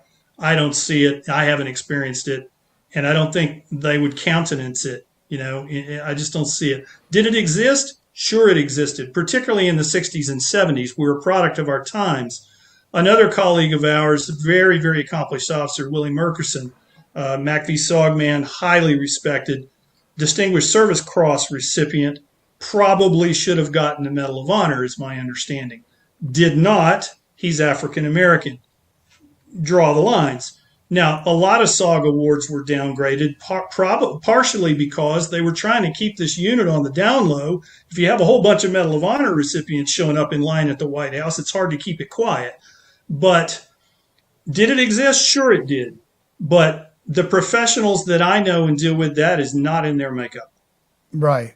That they considered these partner forces as much of their force. Absolutely. There was a genuine affection and regard and loyalty to these men. To this day, they are, this wasn't about, hey, let's go beat up on a bunch of little brown guys. It was, let's go beat up on the people my government has sent me to beat up on. Right. And that's the way they saw it in my belief and my estimation. Yeah. No, it's just, and not just from you, but from other authors, from other MACVSOG, even from guys working in Afghanistan, working with partner forces there, trying to bring them home, bring them to America after the fall. Absolutely. Absolutely. Tremendous loyalty being shown and deserved by some of the people who did very brave things on our behalf and who face certain annihilation if they stay behind. And it's known they worked for our forces. So, yeah, I would agree with you. Yeah. Now, one of the things, they were working a lot with the Maguire rigs and then the Stabo rounds. And you talk about some of the, hilarious and kind of tragic stories. So funny. Yeah. Not so sorry. Can you tell us what the Maguire rig was and then what the Stabo rig was? Sure. So a lot of times these guys would have stirred up a hornet's nest and need to be gotten out right now, and there was no HLZ worthy of the name available. You don't have a clearing where it's really convenient to bring a helicopter in and hover or land it and let them all jump on and leave. So they developed an extraction method, which they call going out on strings, basically long nylon ropes dropped from a helicopter at a high hover. And they would attach themselves to these ropes and just lift off and fly back to wherever they came from, hanging 100 feet below the helicopter on the end of a nylon line for 45 minutes or so. It doesn't sound like a lot of fun. Not something I would be eager to sign on for. There are records of them flying through bad weather. There were a number of losses. One, a horrible case where a wounded man and another partner were in a Maguire rig, flew through a hailstorm, thunderstorm, lightning storm, and when they ended up getting back to where they came from, one of them was gone and the other was unconscious and had awful rope burns. And it was clear he had hung on to his buddy as long as he could until he lost consciousness and had to drop him, dropped him. But anyway, so the Maguire rig was basically drop a nylon line with a big loop sewn in the end of it with a little bit of padding in the loop, and you got another loop for you to stick your wrist in and sit in the loop, hang on, and away you go. Rig one of those from a tree branch and try that for 10 minutes or so, and then imagine flying 45 minutes 100 feet below a helicopter like that. Right. Not much fun. Prior to that, they were using these aluminum ladders, 90-foot aluminum ladders suspended from the helicopter. And so they're literally, rucksack, combat loadout, exhausted from mission, climbing 90 foot up an aluminum ladder in flight to get back in the bird. Under fire at times, right? Like exactly. Yeah. Big little bullet, big sky, but still, damn, So they ultimately developed a thing called a Stabo rig, which was a modified parachute harness that you basically used as your LBE. And it had the leg straps, and in a hurry, you just attached the leg straps, and you had a couple of hard points you could clip a carabiner into. Down came a rope with the appropriate hard point on it. You clipped into that, and now you don't have to hang on. You just kind of, extend your arms and slipstream a little bit and fly away. It's still very uncomfortable. Right. The harness is cutting into you. Anybody that's ever been in a parachute harness knows that's not something you wear for fun. But that was much preferable to the ladder and much preferable to the Maguire. Right. And they used it, and it saved a lot of lives. Now, because, they were using these places where they didn't have his NLZ, sometimes like guys were getting caught up in trees. Absolutely. Yeah, there were a number of instances of people being dragged through trees or caught in the tree, and it literally was and brought the helicopter down. The rope got so entangled it crashed the bird. That did happen. But, if you're looking at, this is my shot to get out of here, or I can stay by myself and fight to the death. Right. It's a better deal, is my understanding. I can't say I've ever done it. It sounds to me like a better deal. Now, Dutch, it was Dutch, I believe, who had a story about where the helicopter crew on landing misestimated their, like how much the rope had stretched, correct? That's Jim Wheeler's story. Oh, okay. That's Command Sergeant Major Jim Wheeler's story. Again, Jim is a big, strong Hawaiian dude, and he and another member of his team were the last two left. An earlier bird had come and gotten the other members of RT Alaska out. So there is Jim and one indige left. The bird dropped 4 ropes. A Huey could take 4 guys on strings max. So they came over and dropped 4 ropes on sandbags, and only one of them makes it down to where Jim is. So it happened to be that this particular rope was both a McGuire and a hard point for a stabo. So Jim basically had his indige climb up on his shoulders and hook get into McGuire, and then he hooked onto the stabo, and it could fly them both out with him sitting on Jim's shoulders. Now, Jim's not a small guy, tough as nails. So now you 2 guys on one rope, they're like 130 feet below the helo due to the stretch factor. The helicopter, this is all at night. Helicopter flies back to Fubai and makes a normal approach in the dark, and they're 30 feet lower than they think they're going to be. So they start dragging them down a perforated steel plate runway. Jim's got mini grenades start coming off of his rig and going off. He's got a Willie Pete comes off his rig and goes off. So the tower says to the bird, "Holy crap, you're under fire." So what does he do? He pulls pitch and, goes on down the runway a ways to get out of the fire zone, and basically drags Jim and his indige down the runway for several hundred feet, drags them across a helo revetment, up one wall, into the revetment, up the other wall, down the other side, busts them up good style. I mean, they were hospitalized with a long recovery after that. Yeah, in the book I mentioned that Jim, he had a radio, and he managed to get over to his back, but it ground the radio down to nothing. It had ripped off the rubber. His jungle boot soles completely off and ground a Prick 25 radio down to an 1.5 inch thick. I mean, awful. That's great for Tom and Jerry, right? A helicopter dragging somebody over all this stuff. Yeah. But in real life, there was some serious damage. In a Disney film, it might be good for a laugh. In real life, please don't make me do that. Right. Wow. It's amazing. It's amazing. I just want to say that your book, it's a great story about Dutch, and Dutch is a remarkable human being, and I highly recommend reading it just for his story. But there are also so many other great stories in here that show you highlights of the life and the experiences in MACVSOG in general. Thank you. I hope I did them justice. That's all I can say, but thank you for your comment. Yeah, absolutely. Let me see what other notes I have, because like I said, there's so much in here. So one of the things you mentioned, because, we've talked, a lot of people have read, who are interested in this kind of history, have read the books by and about Billy Waugh. And we also have Dutch, but they're 2 very different personalities, right? They are. I cannot claim to know Billy well. I bumped up against Billy in a training role back decades ago. I did not know him well. Billy's exploits and achievements are well documented now, and this has been from the beginning Dutch's story. When Dutch was talking, I was not correcting; I was listening and taking notes. So I don't edit opinions, and I don't presume to judge. I'm not worthy to judge either one of that. They are very different people in my experience, and I ran that part of the book by other people who knew them both and said, "Is this fair? Am I being fair?" And they said, "Yes, you're being fair." So I took some comfort in that. They're very different personalities. Dutch is quiet. He is thoughtful. He is confident, plenty confident and capable, but he's not brash. He's not sort of hyper aggressive. He's not going to be, hey, let's go. We're ready. Let's go. If anything happens, we'll figure it out. That's not his style. He's a planner. Here's the procedure. Here's what's worked before. We're going to fall back on that. Now, if he has to innovate, he'll innovate. And I'd bet you a paycheck he's going to win.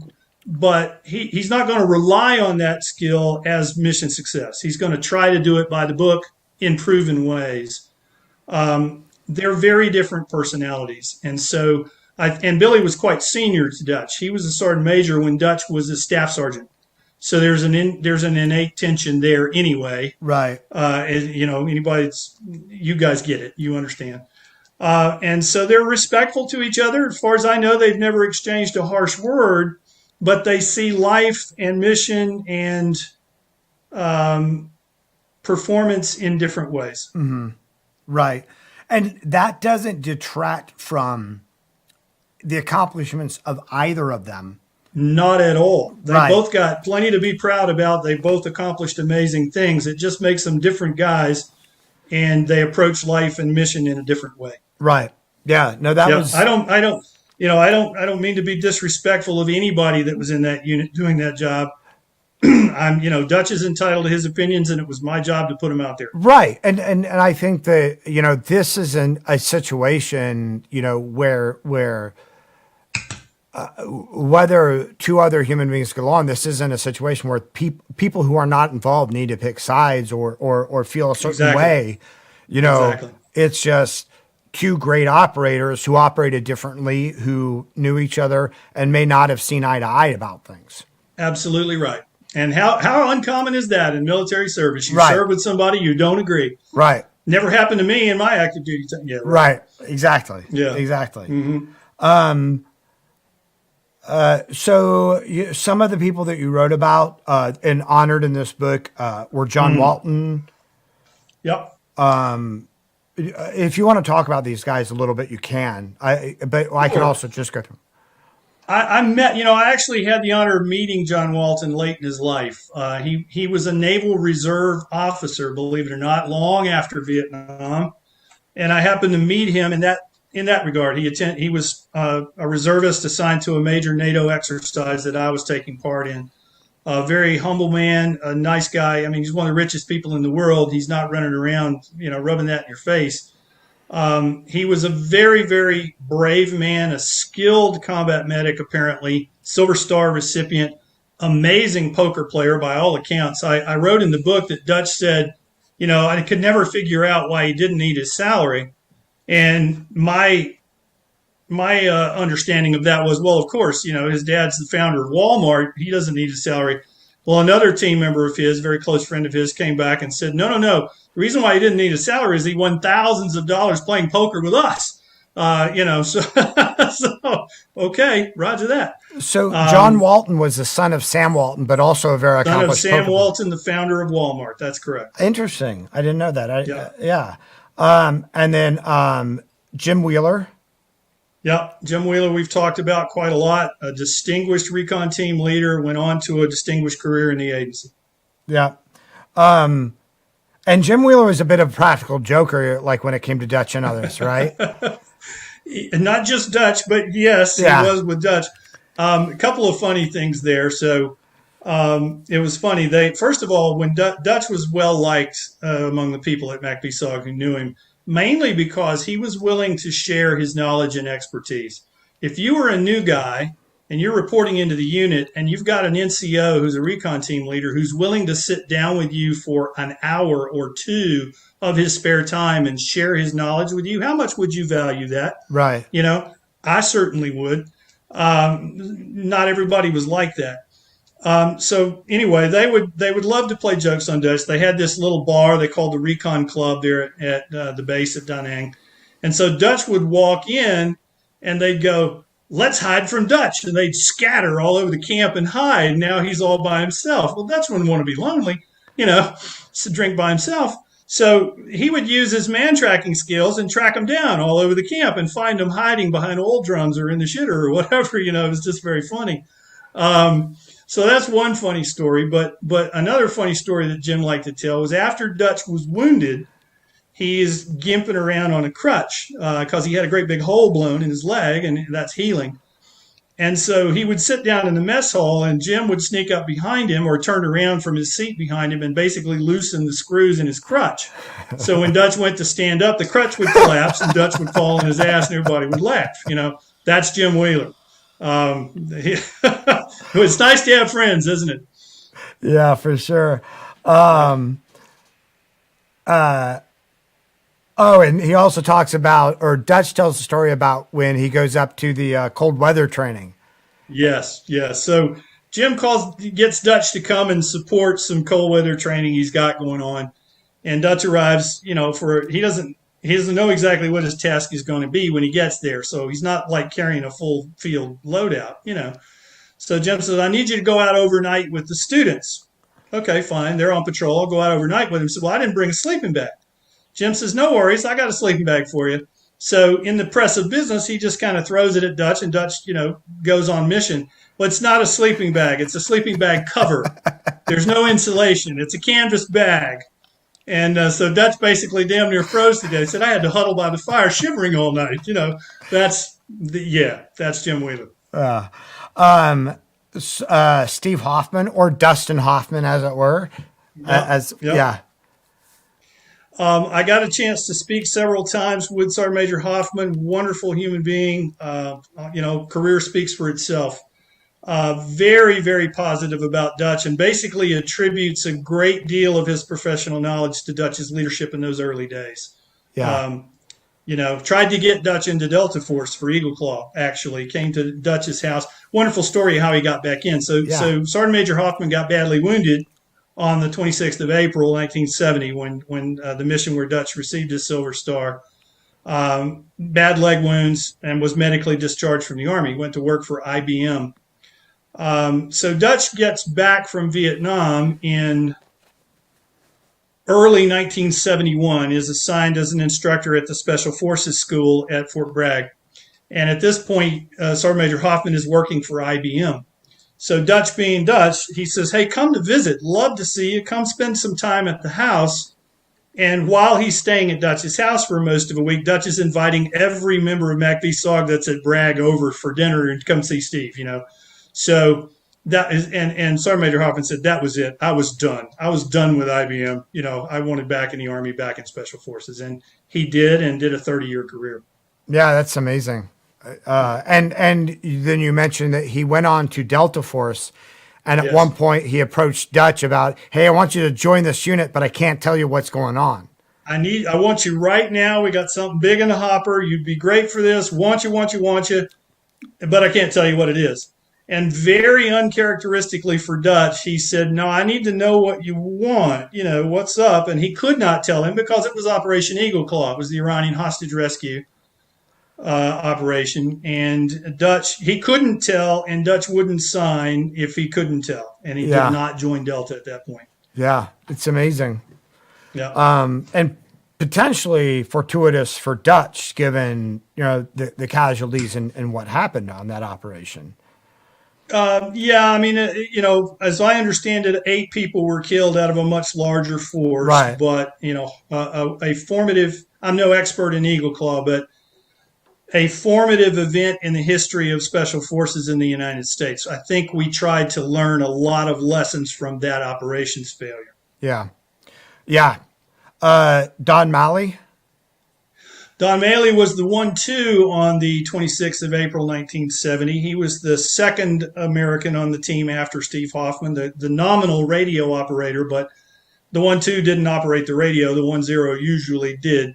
A very nice man, had a long conversation with him. He went on to be a 1-0 of RT ASP after that mission, and was himself wounded, and then went on to a career on the support side of Delta when he retired from the Army.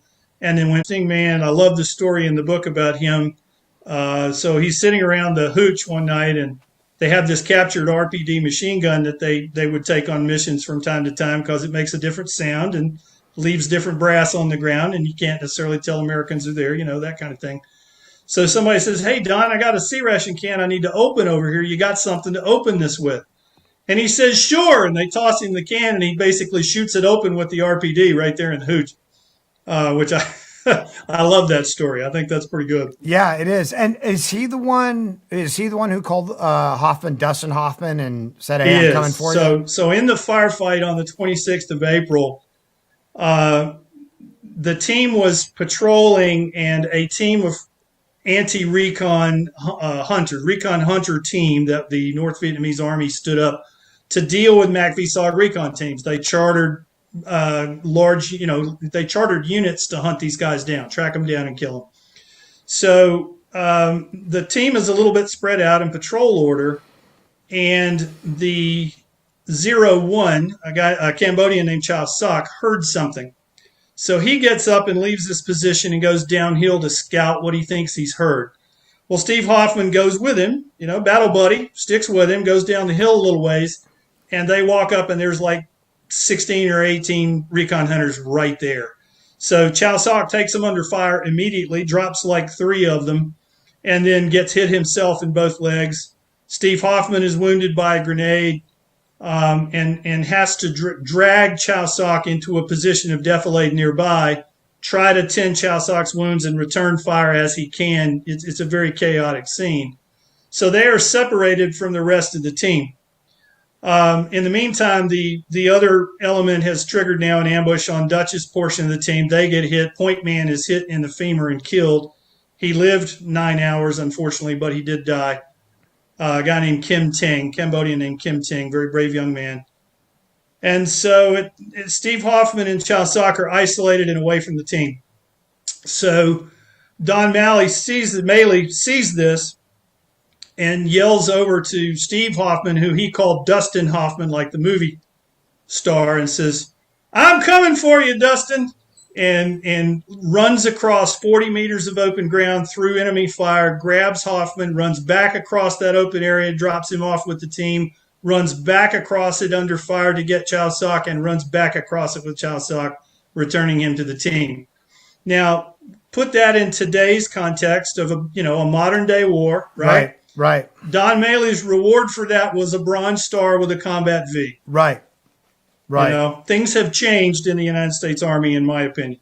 Yeah, for sure. And for better or worse, who's to say, but those guys definitely, a lot of them did not get the recognition that they deserved at that time. Absolutely. Guys that were on bright light missions under fire, rescuing recon teams, taking tremendous fire and wounds, would come away from that with an Army Commendation Medal with a V. Right. An ARCOM with a V. Right. Oh, okay. And, they weren't in it for the medals. None of these guys are, I was out there to earn a medal and I deserved it and I didn't get it. You won't ever hear one of them say that. Right. But as an American citizen who appreciates what they did, I'll say it. They deserved recognition they never got. Right. Yeah, it's amazing. And do you think that was just a sign of the times? Do you think that it was because they did try to keep MACVSOG, keep them at a lower profile? Do you think it was a combination of both? I think it was both of those things.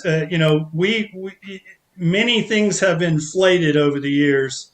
I know in the Navy, we give away Navy Achievement Medals for a good performance putting together a social event. Right. These days, it was both. And again, there were a lot of personal decorations given to MACVSOG. Bunch of Medals of Honor, bunch of Distinguished Service Crosses, bunch of Silver Stars and Bronze Stars.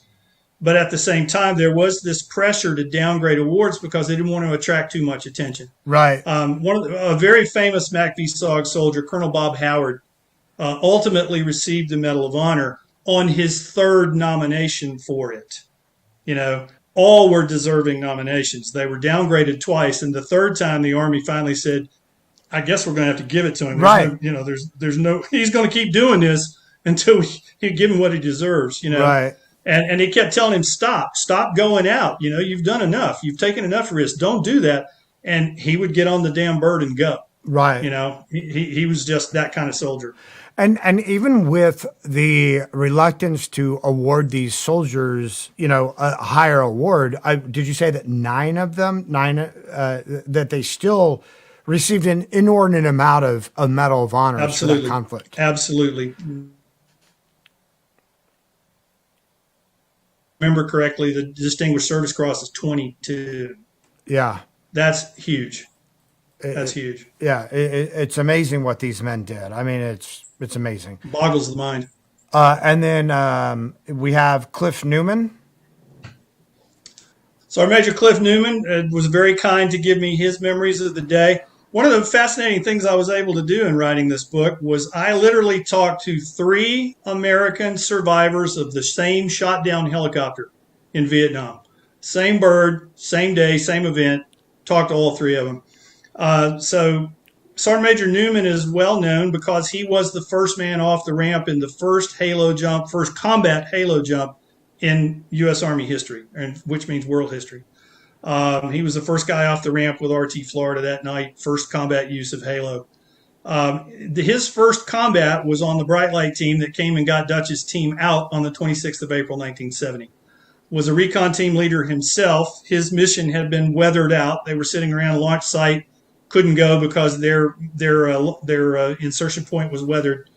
So Dutch called a prairie fire, needed a Bright Light team to come extract them, and they needed a chase medic. And typical of a MACVSOG operator, he said, well, I'm not a medic, but I can put on a Band-Aid, and if you need me, I'll go. And he got on the bird, expecting it to be a chase medic mission on a bird, Well, next thing you know, he said, well, damned if they didn't land the bird. Next thing you know, I'm on the ground, and involved in the fight. So they got out of there. Everybody but the point man who was killed that day made it out alive, and that's that story. Yeah, and that's also the day the Dutch won the Silver Star, correct? That's the mission that Dutch won the Silver Star for. He was successfully fighting, off the ambush, kept the team alive and returning fire effectively. Exposed himself in the open, giving hand signals and directing team fire, doing what he did. He was throwing grenades. He killed a machine gunner in the opening burst. His very first burst out of his Car-15 killed a machine gunner that had him pinned. And then he exposed himself in the open area to bring in the birds and put them in the right place and get the team extracted. So absolute Silver Star, you read the citation, it speaks for itself. It's amazing. And then the other... the last one, not the last person in the book, but one of the other people you highlight is Andrew Brassfield. Staff Sergeant Andrew Brassfield. One of the few African Americans in SF in that time, skilled recon team leader in his own right. He was born in Missouri, and so he named his recon team RT Missouri. Went through 1-0 school with Dutch. There's a photo in the book of Dutch with his 1-0 school class, all kitted up, ready to go on mission. Somebody snapped a photo. And immediately behind Dutch is Staff Sergeant Brassfield.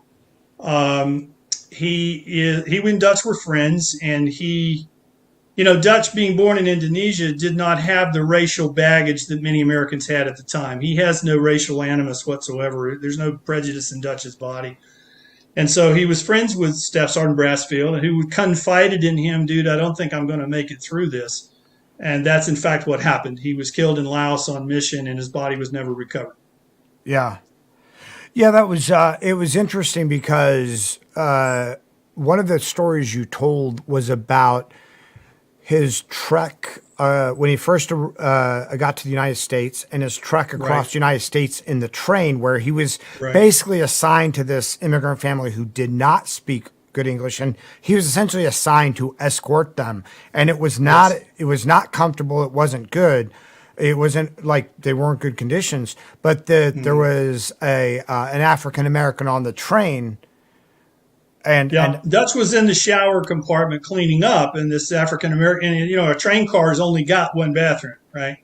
So Dutch sees him waiting outside the door and says, "Hey, come on in." And the gentleman wouldn't do it because of Jim Crow at the time. It would have gotten him in great trouble, Dutch had no idea what was going on. He didn't understand this at all. As far as he was concerned, the guy was perfectly welcome to share the compartment with him. But that was the time that it was. Early 1960s in America was a very different time than today. Right, and coming from Holland, where they didn't have that history, he had no idea why, what was going on. He couldn't understand it. He's what's up with this? I don't understand. Yeah, fascinating. I mean, there are so many amazing stories in here. I know we've kept you for I'll stay with you as long as you like. Quite a while now.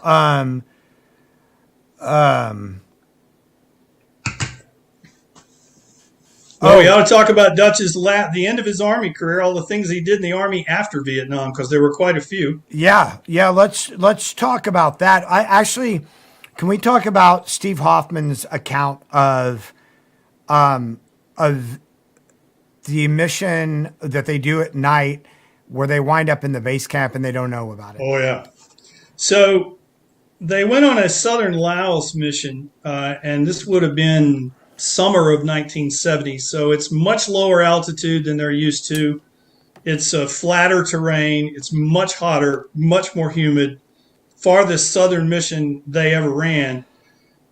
And on the third day, they ran out of water. Their Indians had drunk all their water. They were low on fluid, obviously, and so at this point, they're desperate for water. They got to get water. Bottom line. So they come across a fairly well-used trail, and Dutch makes the call. We just got to follow this trail. It obviously goes somewhere, and we got to find water. So it's a very dark night, and they patrol into an area. And the way Steve Hoffman described it, he said, you know how you can just tell when you're next to something in the dark. You can't really see it, but you just sense that it's there. He thought it was a tree. And he went to lean against it to take some load off, and it was flat. It was the side of a building, side of a hooch. They have wandered into a base camp along the trail where basically units, company size or more units of soldiers would be transported in legs down the Ho Chi Minh Trail, and they would get them off the trail and into these hooches and let them sleep for the night. And then they'd pack them up and take them another leg of their journey to the battle the next day. So they have wandered into a base camp in Laos of numerous hooches, which fortunately for them are currently unoccupied. So they find, and Dutch says, hey, there's got to be water here. We got hooches. We got to have water. So they find a nice clear spring, and they fill up their canteens, and they back off a little ways to see what happens. Well, sure enough, not too long after, in comes a fairly good-sized contingent of North Vietnamese moving into the camp for the night.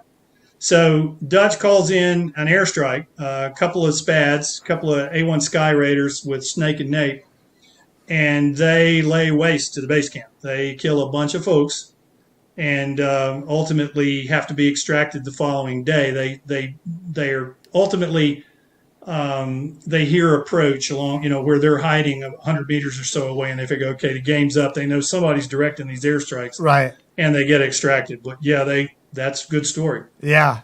So, let's talk about Dutch after his military career. Well, let me sketch the end of his military career, because I think anybody that's ever worn a Green Beret needs to know this. Yeah. So after he is wounded in August of 1970 on mission, he's shot in a helicopter in flight on insertion, big hole in his thigh, 15 fragments that are still in his leg. He gets assigned as an instructor at the SF school back at Fort Bragg, Recon Instructor. He does that for 3 years. He then becomes a Halo instructor at the Halo school at Fort Bragg. He is a member of the original Halo committee. The Army decides we need to form a committee of brain trust to keep Halo moving forward and progressing in terms of technique and materials and design. He's a member of the original Halo committee. He then goes to ROTC at the University of Vermont as an instructor for 2 years. There comes back, and he is now made Sergeant Major, and the Army wants to send him as a first sergeant to a major unit. He didn't want to go to a leg unit. He didn't really want to go to a conventional unit. And they said, well, how would you like to be first sergeant at Camp McCall? And he said, I'd love that. So he did a tour as first sergeant at Camp McCall, running the SF school that he had graduated from 10 years earlier. He wanted to be a team sergeant again, so he went to the 2nd Battalion, the 7th Group, and was a team sergeant from June of 1980 to January of 1982. Culmination experience, all his skills leading an active SF team. At that point, he was thinking about retiring, and a very distinguished SF officer, Colonel Nick Rowe, had heard about Dutch. Yeah. And had heard about Dutch's childhood experience. And he said, Colonel Rowe, for those who don't know, was a prisoner of war of the Vietnamese for 5 years. Not even Hanoi Hilton. We're talking bamboo cage in the jungle. Mm-hmm. Wrote an amazing book called 5 Years to Freedom, one of the great forebears of the SF community. Colonel Rowe came to Dutch and said, you are not retiring. You're going to help me set up this POW training course, which we now know is SERE.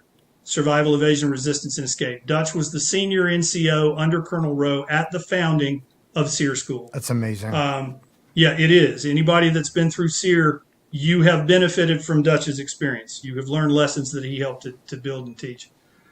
After that, he put on another course called LURSU, which was basically underground reconnaissance. Go in early at night, dig a hole, stay in that hole for 21 days, and report what you see. That didn't go so well. Commanding officer of Special Forces at the time in Dutch had a little wager about whether Americans would be willing to do that. And the very first running of the course, the team leader, the officer, came out of the hole too early, and Dutch lost the bet. So anyway, there's a little bit of disagreement with the brass toward the end of the career. And he had enough, and he went to Colonel Rowe and said, "That's it. It's time for me to go." And he retired from the Army on the 1st of January of 1986 as a sergeant major. So, if that were the end of Dutch's story, it would still be an incredible career. It would still be an amazing contribution to America, but that's not what he did. He then volunteered to join the CIA as a paramilitary operations officer. So from February 1986 to 1999, he served as a PMOO for the agency. And, it's funny because in your book, at that point, when you start writing about the agency, at that point, you had to go through the agency's publications, review board or pre-publication review board. And they redacted certain things. And I really was amused by how you kept the redactions in, because for some of the things, it's absolutely so obvious about what you're talking about that historically and everything, that it's almost ridiculous why they redacted the actual person or location at that time. All I can tell you is I had to do what I had to do. And when they say you can publish your book if you take this out, my answer was not, okay, let me engage in a protracted battle with you for the next 5 years. It was, okay, roger that. Right. And to do the best I could with, leaving him as it was. So right. That's the best I could do. I'll take it out, but I'm also going to add this addendum to point out how ridiculous this is. I've got an inexhaustible store of snark, and I chose to employ some of it as a weapon in response. Yes, I did. Yeah. So he went to work as a paramilitary operations officer. What did that entail for him, and how did what did that lead into for him? Gotcha.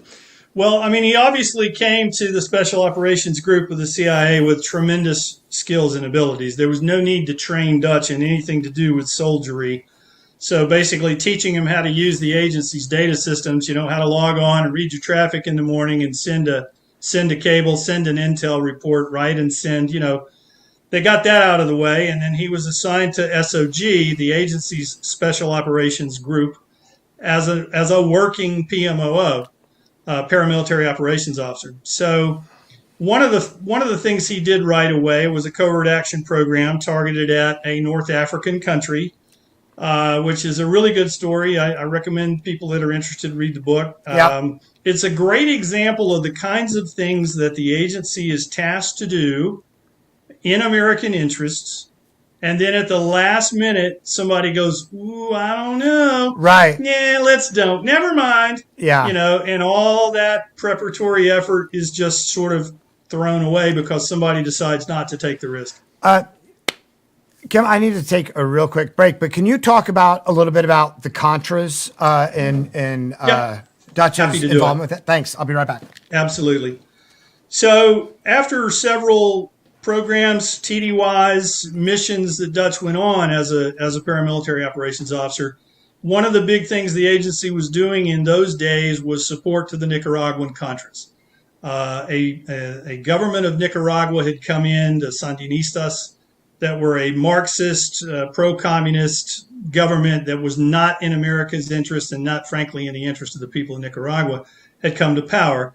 So President Reagan signed a finding that said, we're going to do what we can to undermine and overthrow these guys. It's not a good idea to have this going on in our hemisphere. It's not good for America. So indigenous forces called the Contras were stood up, trained, and equipped, and they did basically battle with the Sandinista forces, undermining their rule, their control of their territory, the economy of Nicaragua, to bring them down. Dutch served in that capacity from 1988 to 1991, but the culmination of his experience was he was assigned as an advisor to a battalion of Contras. And in reality, what that meant was he was a battalion commander. So he was training them, equipping them, he was paying them, administering the battalion, sending them on their missions, taking care of them when they came back, making sure they could perform as expected in the field. So he was essentially the battalion commander of a battalion of Nicaraguan Contras. And he was there right up until the end of the program, shut that battalion down when orders came down to do that. In 1991, they had to stop the program, defund the battalion, collect their weapons and explosives, and send them all home. As you might imagine, a bunch of guys have gotten accustomed to having weapons and explosives and control of their area, are not terribly eager to turn those things in and go back to being whatever it was they were before. So he had a bit of a leadership challenge, which fortunately being a Green Beret had prepared him for, dealing with indigenous forces, unit decommissioning, all things that are covered in Special Forces training. So he decommissioned that battalion, collected their weapons from them, paid them off, had a little ceremony where they all gave speeches and saluted one last time and took down the flag, and thus ended his involvement and, frankly, the Contra program. And they weren't overly motivated to turn over their weapons initially, correct? No, they were not. There was one unit of his battalion, one company of his battalion that said, "We're not giving any of these guns back. We like these. You can't have them." And he literally had to, the unit realized that Dutch was at some risk because he was the one making the hard decisions and carrying through on the policy. So they posted the best unit of the battalion, the Recon platoon, around his quarters to guard him, make sure he didn't get assassinated, And he basically took the leadership of that company and said, "Look, you don't understand. There are 2 other battalions within an hour's drive of here. I will call them in here, and they will take your weapons from you if you don't turn them into me." And they knew he meant business, and they grumbled and handed over their rifles and their explosives and went home. Yeah. Hey, Kim, I just want to thank you real quick for handling that portion of the show by yourself. I was overhydrated. No problem, I was overhydrated and didn't have a partner to cover for me. We've all been there. It's no problem. I want to go back real quick because you talked about, his experience as a PMO initially with the agency and seeing sort of the bureaucracy of them putting a hold on things. Or, Right. I think that a lot of people have this idea of the agency and the military and these things being these hyper aggressive organizations, but over the years they've changed quite a bit, right? At least at the command level. Very much so. The agency that I know today is not the agency I joined in 1990. It is a very different organization in a lot of different ways. And my personal opinion is not for the better. It's not the company that I joined when I joined it.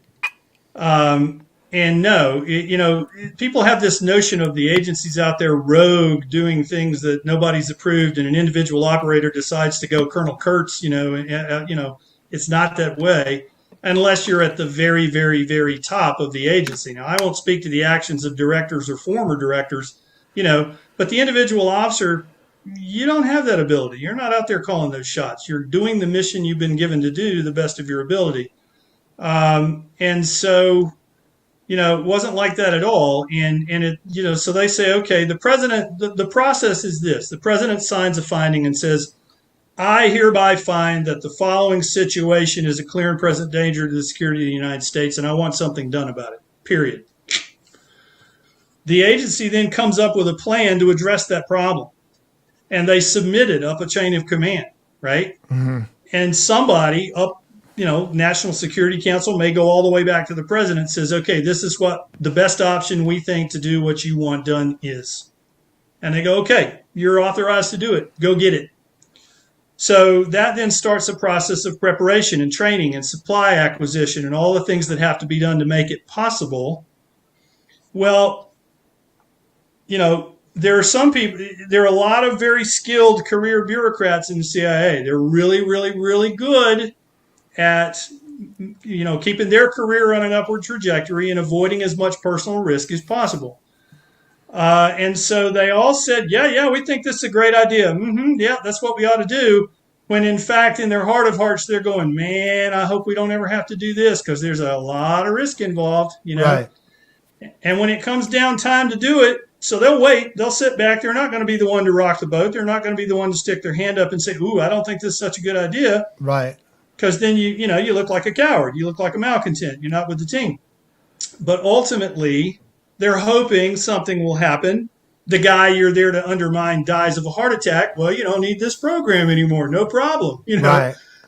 But it finally comes time to pull the trigger and execute the mission. And somebody up the chain of command, either a senior agency person or a senior National Security Council person, or perhaps the president, but unlikely the president, more likely it's a minion, says, no, let's don't do it. Right. Too hard. Or let's wait. This is not a good time. We'll wait. Right. Well, you'll wait for 3 months, 5 months, 6 months, a year, 2 years. It dies away. It never happens. Stuff changes. And they don't have to make the hard decision. Right. And that's what I talk about in the book. And when you say, somebody in the bureaucracy, a career bureaucrat in the agency says there's too much risk, they don't necessarily mean to the risk of the people actually conducting the operations officers. No. They mean to their political career, right? Either themselves or the agency's reputation, or Right. imagine for a second the raid that killed bin Laden. Okay. Imagine if that had failed and we had taken losses. Right. Imagine the fallout from that. Right. Right. Now, if you know where bin Laden is to a fair degree of certainty, you got to go take that shot. You got to do what's got to be done. In my opinion, Director Panetta absolutely did the right thing. Right. But, there are people who counseled. There are people who counseled at that time. Oh, sir, not real sure. Territorial sovereignty of Pakistan could cause a big problem. Maybe we ought to wait. Bin Laden will die of old age before those guys will get on board. Right. Right. So somebody's got to make a hard decision. And fortunately, in that case, the hard decision was made. Right. And, and that goes all the way up to the president, no matter, who's the president, whether what you think of the president, like there's political fallout for them if the operation goes bad. We can look back at Absolutely Eagle Claw. right. Right. Absolutely right. Yes, there are costs to doing it. There are costs to not doing it. There are costs to trying it and failing. Right. All of those things are realities. But, to an operator, the politics doesn't matter. The mission matters. The Right. politics, that's not the issue. The mission is the issue. And the political considerations often grate on the operator who sees it as a very clear choice of this is a worthy mission that needs to be done. Right. Right. It's interesting. It almost makes me think that sometimes the clandestine nature of these of these operations aren't just, to protect the identity, to protect the United States from, repercussions, but also if it goes bad and the story doesn't get told, then the politicians don't get blamed, which gives the politicians... They're insulated from it. Exactly. Right. There's no need for it.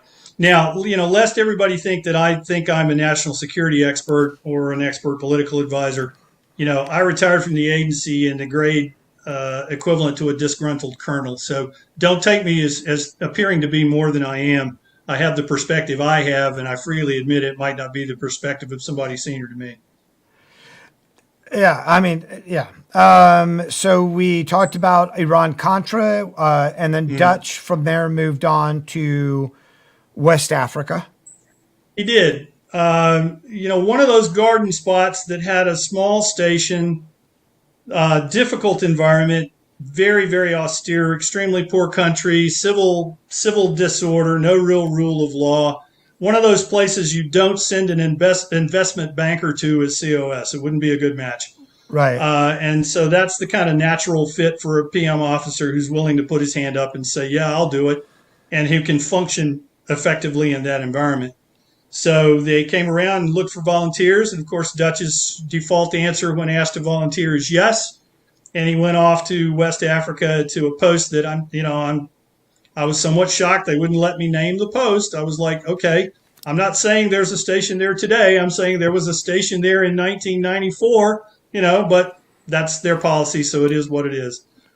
Difficult, tough, dangerous place. He did it for 2 years as acting chief of station. He wasn't senior enough to be made the actual COS, but he was left holding the bag, and he was acting chief of station for most of 2 years in that very difficult place. Well, what's interesting about that, sort of, is we have had an analyst on before in a more recent telling of their experience in that place, who was given permission to name it. So, Buddy, it's a mystery. I can't explain it. It Yeah. may be that the word got back to the PRB. Hey, this is Kim we're talking about. He's a known jerk, so give him a hard time. Hard to say. who knows, man? You must not have kissed the right asses at the right time. I don't know. I made a career of that. In fact, I was very good at doing the wrong thing. Yes. So from there, Dutch goes to the farm. That's Right. right. The then chief of Ground Branch comes to him and says, hey, I want you to go down to the farm as an instructor. Now, this is 1996, and Dutch was born in 1936. You do the math. Field ops, particularly paramilitary ops, young man's game, very fit man's game.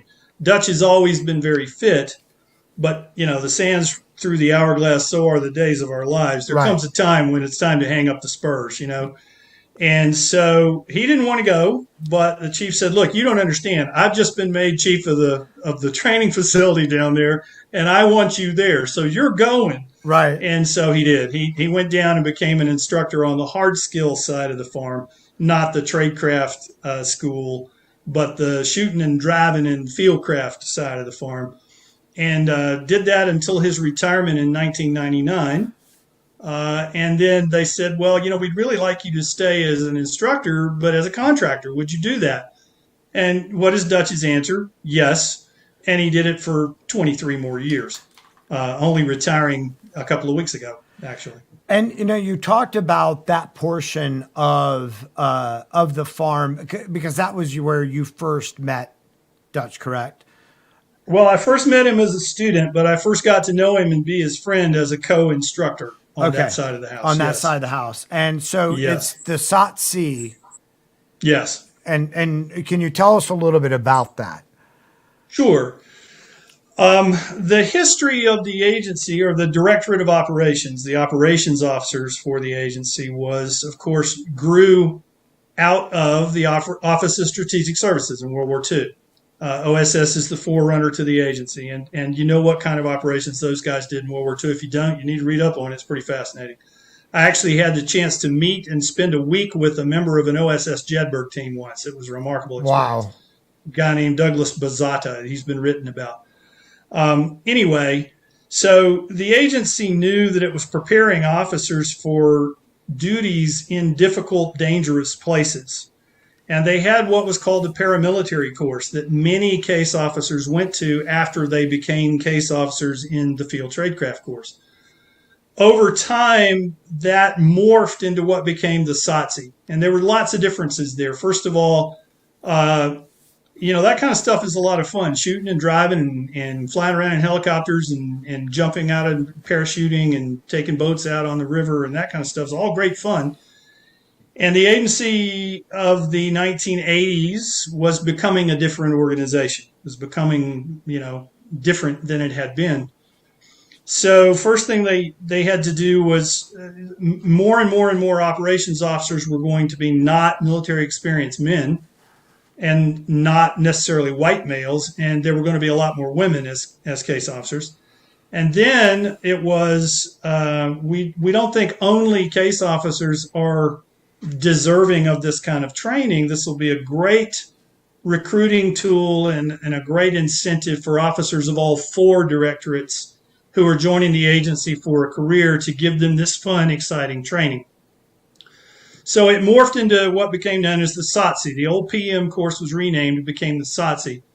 And it was essentially a fairly light but nonetheless meaningful field tradecraft course. Map reading, land navigation, shooting a variety of weapons, driving cars, running boats, and it culminated in parachute training. There have not been a whole lot of parachute insertions on mission in the agency since the Vietnam War, but it's a way to get to work when business class travel is not an option. And it is a wonderful personal growth, personal confidence training tool that changes you inalterably. I'll tell you, my opinion is that first parachute jump, when you leave the door of the aircraft, you're a different human being for the rest of your life than you were before you did. So I don't know if you agree with that, but that's the way I see it. That's fair. So the kind of confidence that instills is a useful thing in an officer. You want to go out and do dangerous things. Yeah. So the SOTC became, attended by a much wider variety of people, and it was increasingly watered back in terms of physical requirements. The physical demands of it got less and less and less over time. But it was still being done at the time when I went through as a trainee and for some years after. So that's what Dutch was teaching primarily as long as it existed. And then when that was done, he moved over to one of he's useful for a lot of things, and they've used him for a lot of things over the decades. But he primarily focused on one of the training courses, first as an instructor, and as time marched on and physical realities became what they were, in a training support role right up until the end of his career. So correct me if I'm wrong, because I think I'm following you and from your book, but SOTC, is it the Special Operations Training Course? Was that what it was called? That's what SOTC stood for. That's correct. And initially, it was a really hardcore course designed to bring operations officers or case officers who didn't have a strong military background sort of up to speed. If they were, it was it was a specialty training course.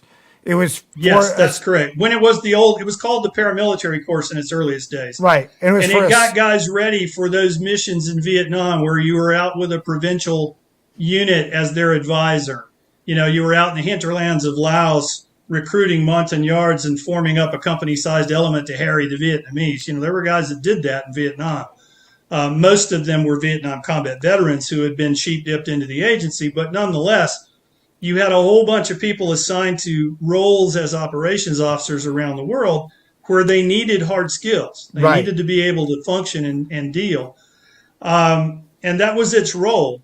It gradually morphed over time into the SOTC, which was less and less and less lethal, less and less and less physically demanding, and more and more a fun training experience that would bond the trainees and give them some confidence and give them some useful skills, but with a vastly smaller expectation they would put them to use in a hostile environment. Right. So for the operations officers, we're not even talking about like logistics and analysts and people like that. Right. Logisticians and analysts.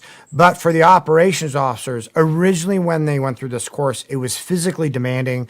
They would shoot, move, and communicate. They would ruck marches, PT, patrols through the woods carrying blank firing weapons, M60 machine guns with a belt of 200 on. Go from here to there, make your extraction time, recon that site. Here comes your paradrop of your water and your ammo and your battery for your radio. Mark a drop zone, take that stuff in. It was all of that, and over time, that sort of lethal intent was largely watered down. So over time, people would go, well, look, logistics officers, analysts, they might be in these austere environments and need these skills, and then they would be put in the course, but then they might go up through the ranks and go, that was bullshit how I was treated in that course, and I don't think they should treat people that way anymore, and they need to taper this off. And so gradually, the more people they let in, the more the course was diluted. Is that correct? I think that's fair. I think there were a lot of people who were very uncomfortable in that environment with those demands being put on them. They didn't see the relevance of it. Hey, I don't do that. That's not what I do. I'm never going to have to do that. Don't want to do that. Why should I be forced to do this, be very uncomfortable and do all these things? And I don't really want to remember too well how poorly I did it, So let's just shut this down. This is all BS. Nobody needs to be doing this. we'll prepare them for their overseas assignment with a 2-week course and get them marginally qualified on a handgun and send them on their way. Right. It was a totally different mindset of what was appropriate. And again, this is all pre-September 11th, 2001. You got to put it in the context of a pre-9/11 world. Right. It was not the same world we live in today. And then post 9/11, did that course come back? Did it regain its structure, or did anything happen? Unfortunately, it did not. It was still going on at 9/11 and for a very few years after. The first thing that happened is there was a huge hiring surge for 9/11. There were a lot of people hired because we were going to need a lot of officers. It strained the training pipeline tremendously, and we were not staffed to put through casts of thousands. Number one. Number two, people were like, we need to get these officers to the field as soon as possible, right away. We can't afford this. And so the first thing they did was cut out the airborne training. The jump training had actually gone away before that. It had come and gone a couple of times, but it was reinstated ultimately as a good thing, because it is a good thing for reasons already said. And so they said, but if this officer who we've just spent a year and a half training breaks his leg on a jump and now we can't deploy him on schedule, that's not helpful. And, oh, by the way, the fatter members of the class, the slower, weaker members of the class who couldn't pass the PFT, they don't get to do it. And that's not fair. And they're looked down on by their peers for the rest of their career because they didn't jump out of the plane and everybody else did, or they chickened out in the door or whatever. We're just going to knock this airborne training thing out. We can no longer afford this right at the time when, in fact, that's a really useful thing. Right. And then within a couple of years after that, SOTC itself was disestablished, and they went to a modular training approach where you prepared the officer. If he were going to a post where they needed a firearms qualification, you gave them a firearms qualification. If they were going where they needed to learn the defensive driving part, you put them in the defensive driving course and you sent them on their way. Yeah, interesting. And so Dutch was there until the end of SOTC, and then he continued contracting even after the demise of SOTC. That's correct. And he went on to teach, Dutch will teach whatever they needed him to teach to whoever they sent to train.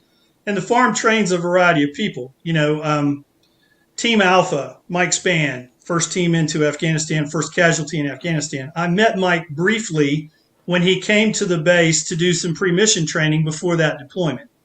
That team came and did some workups to get ready and then went off into history, and God bless Mike Spann. Mm-hmm. But, that's one end of the spectrum. The other is, here's a new trainee, just joined the agency 3 months ago, and we're giving them this, experience to get them ready for their first TDY. Right. Everything in between. Right.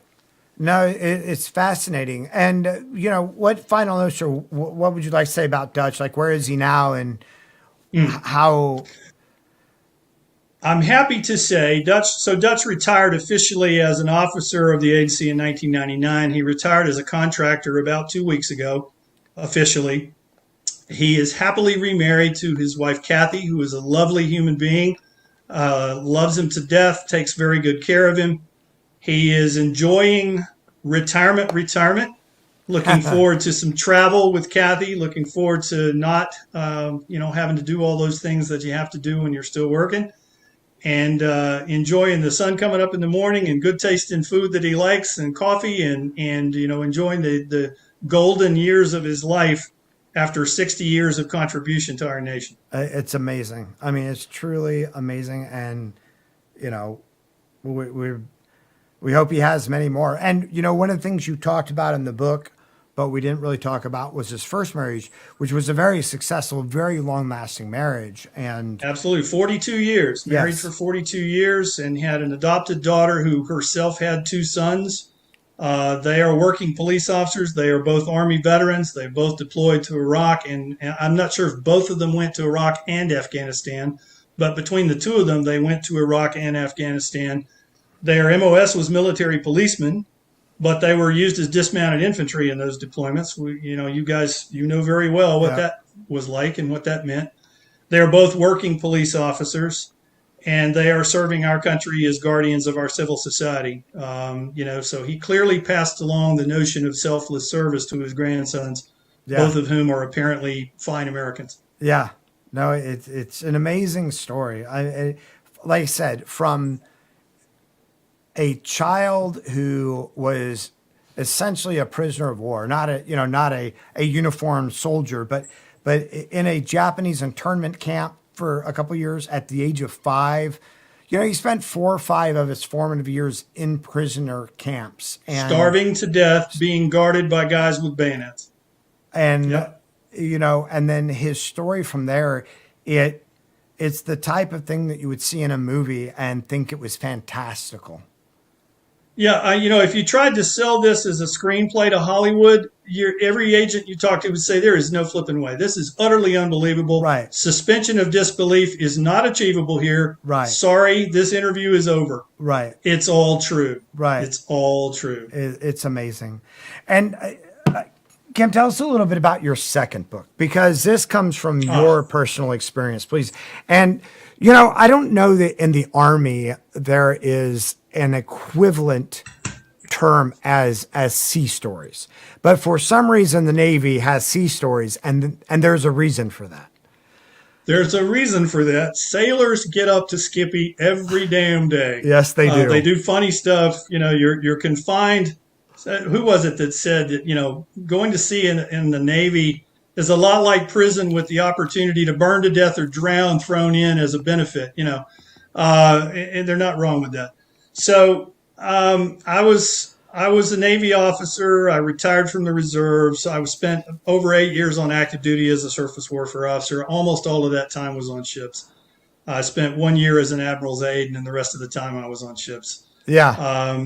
And sailors do funny stuff on a daily basis, and so I had all these memories of things that happened. Some of them are funny, some of them are sad, some of them are just interesting to me. I remembered them with, hey, that's pretty cool, and that's different from what the average human being knows in terms of life experience. And I thought, I'll tell these stories to friends. Well, I would do that, and they would say, dude, you got to write these down. That's funny, or that's really interesting. So then I wrote them down as a series of emails for friends and relatives, and they were all like, you got to write a book. You got to put these in a book. So I did. Some very kind friends encouraged me, and I created a second book. Can I hold it up? Do you mind? Yes. No, please. Please do. Okay. So the second book is entitled Neptune's Asylum, Sea Stories from the 1980s U.S. Navy. And it's all of those memories of those things that happened, or that I heard about from firsthand from other people who were there when they happened while I was on active duty. I got to tell you, I'm proud of the book. I think it's pretty good. It's funny because, like I was telling you, a lot of people often ask, since I was both active Navy and active Army, which one I liked most. And it's like, well, you can't compare the two. But the stories from the Navy are always, you'll never get stories like that from the Army. There's just something about young sailors, especially young 18-year-old men, but young sailors being overseas after being at sea for, 30, 45 days. You just can't compare. They're off the chain when they're on liberty, and they will do amazing things, not necessarily for the good. No. That's true. No, I remember seeing a meme one time, a little cartoon that had made me laugh so much. And it was it was a drawing of the Continental, like a cartoon of the first Continental Congress. And they're like, October 13th, 1775, the Continental Navy has just been established. And somebody goes, we just got our first liberty violation. Exactly. Exactly. That's the nature of it. And sometimes it's like, you've looked them square in the eye. You've told them you are not to do the following things. And they say, oh, sure thing, Senior Chief. 5 minutes later, they're doing it. Right. Right. It's just the way it is. No, it sounds like a great book. And I haven't read that, but I definitely will, because thank you. Those stories, if you guys probably just want a great experience of reading, I imagine, a bunch of short stories. 62 chapters. It's short stories. They all stand alone, so you don't have to follow a narrative. You open the story, you'll be able to read it from start to finish with everything you need. So if you want to read one chapter a night before you go to bed, it works really well for that. My friends tell me. Yeah. And there's interesting. There is sad, there is infuriating, and there's really funny. Yeah. All in there. It's just its own culture, which I think is great that you wrote a book about it because it deserves a reading for sure. You know, people, particularly soldiers and Marines, get a better idea. Marines see it as they go on float, and they go, "Okay, I get a glimpse into this other world," and they, you know, they get a chance to learn about it. But airmen and soldiers have no idea what shipboard life is like. It's not anything like what they do. The hardware may be similar, but the life is very different. Right. And if you want to know what your brothers in the blue uniforms have been doing, this is how you can find out. Yeah. And you know, Marines, like, they have some pretty fun stories too, but they still fall under a very strict, like, military hierarchy, where in the Navy that doesn't really exist. On a ship, you have your shops and you have your different departments, and you know, you do have your LPO and your, you know, chief and stuff like that, but it's not quite the same. And so when you go out, you know, I would say that Marine Corps discipline is the gold standard of military discipline. You know, those guys are very good at that. They're accustomed to that, and they live that life. God bless them. Respect the Marine Corps tremendously. But yeah, in the Navy, it can be a little different. Yeah, absolutely. Let me just look up real quick. So can you hold both those books up again for us? Sure. Kim? Be happy to do it. All right. So get the glare off of them. So the first book, and both of these books are on Amazon, and I know that they are both on Kindle Unlimited. If you guys have Amazon Prime, you can download them and read them for free. So they're also available on Audible. I recorded the audiobook for both. In the description. Okay, the links are down in the description. We put them both, also put them in the chat. But read Dutch if you really want an amazing story about, you know, a fantastical human being, and also a really great inside glimpse into MACVSOG in general, and also some great stuff about the CIA and the paramilitary officers, and then Neptune's Asylum for some great sea stories. And you're planning on a third book, right, or a novel, you think? Well, there's a novel in my head. You know, it's kind of a love story hidden in a post-apocalyptic collapse adventure novel, but I haven't yet made the first keystroke. So it's going to be quite some time before that one becomes available. That's going to take me a while. Oh, fantastic. Well, please, when you have it out, let us know, and we will plug it nonstop. You're the man. Thank you so much. You've been very kind. Of course. Next week is Rick Prado, right? Is it? I believe so, because... That's right. Next week is Rick Prado, finally. So next week is Rick Prado. Former CIA. Former CIA. Officer. And then I think the week after that is a former enlisted MACV operator. Yes. Peter Perry, a Recon Raider. Bingo. Right? A USMC Recon Raider. And Rick Prado he just came out with a book that I can't recall the title of it though. Neither can I. I'm sorry, guys. I think it's called Shadow Warrior. It's Rick's career history. That may be so, and we will read that before next week. Kim. But yeah, check us out for next week for Rick Prado. Please check out Kim's books. Don't forget to like, subscribe, and join our Patreon. Like, check out some of the behind the scenes stories the guys tell. And actually, can you hang around, D? Or do you need to get home? Okay. All right. Kim, do you mind hanging out and telling us a couple of good sea stories for our bonus segment? I'd be happy to do it, whatever you like. Okay, great. So thank you very much, everybody, for joining us tonight. Next week, Jack will be back, and we'll be far more organized instead of my TBI-addled brain. We'll have some actual guidance. But thank you, everybody, and have a good night.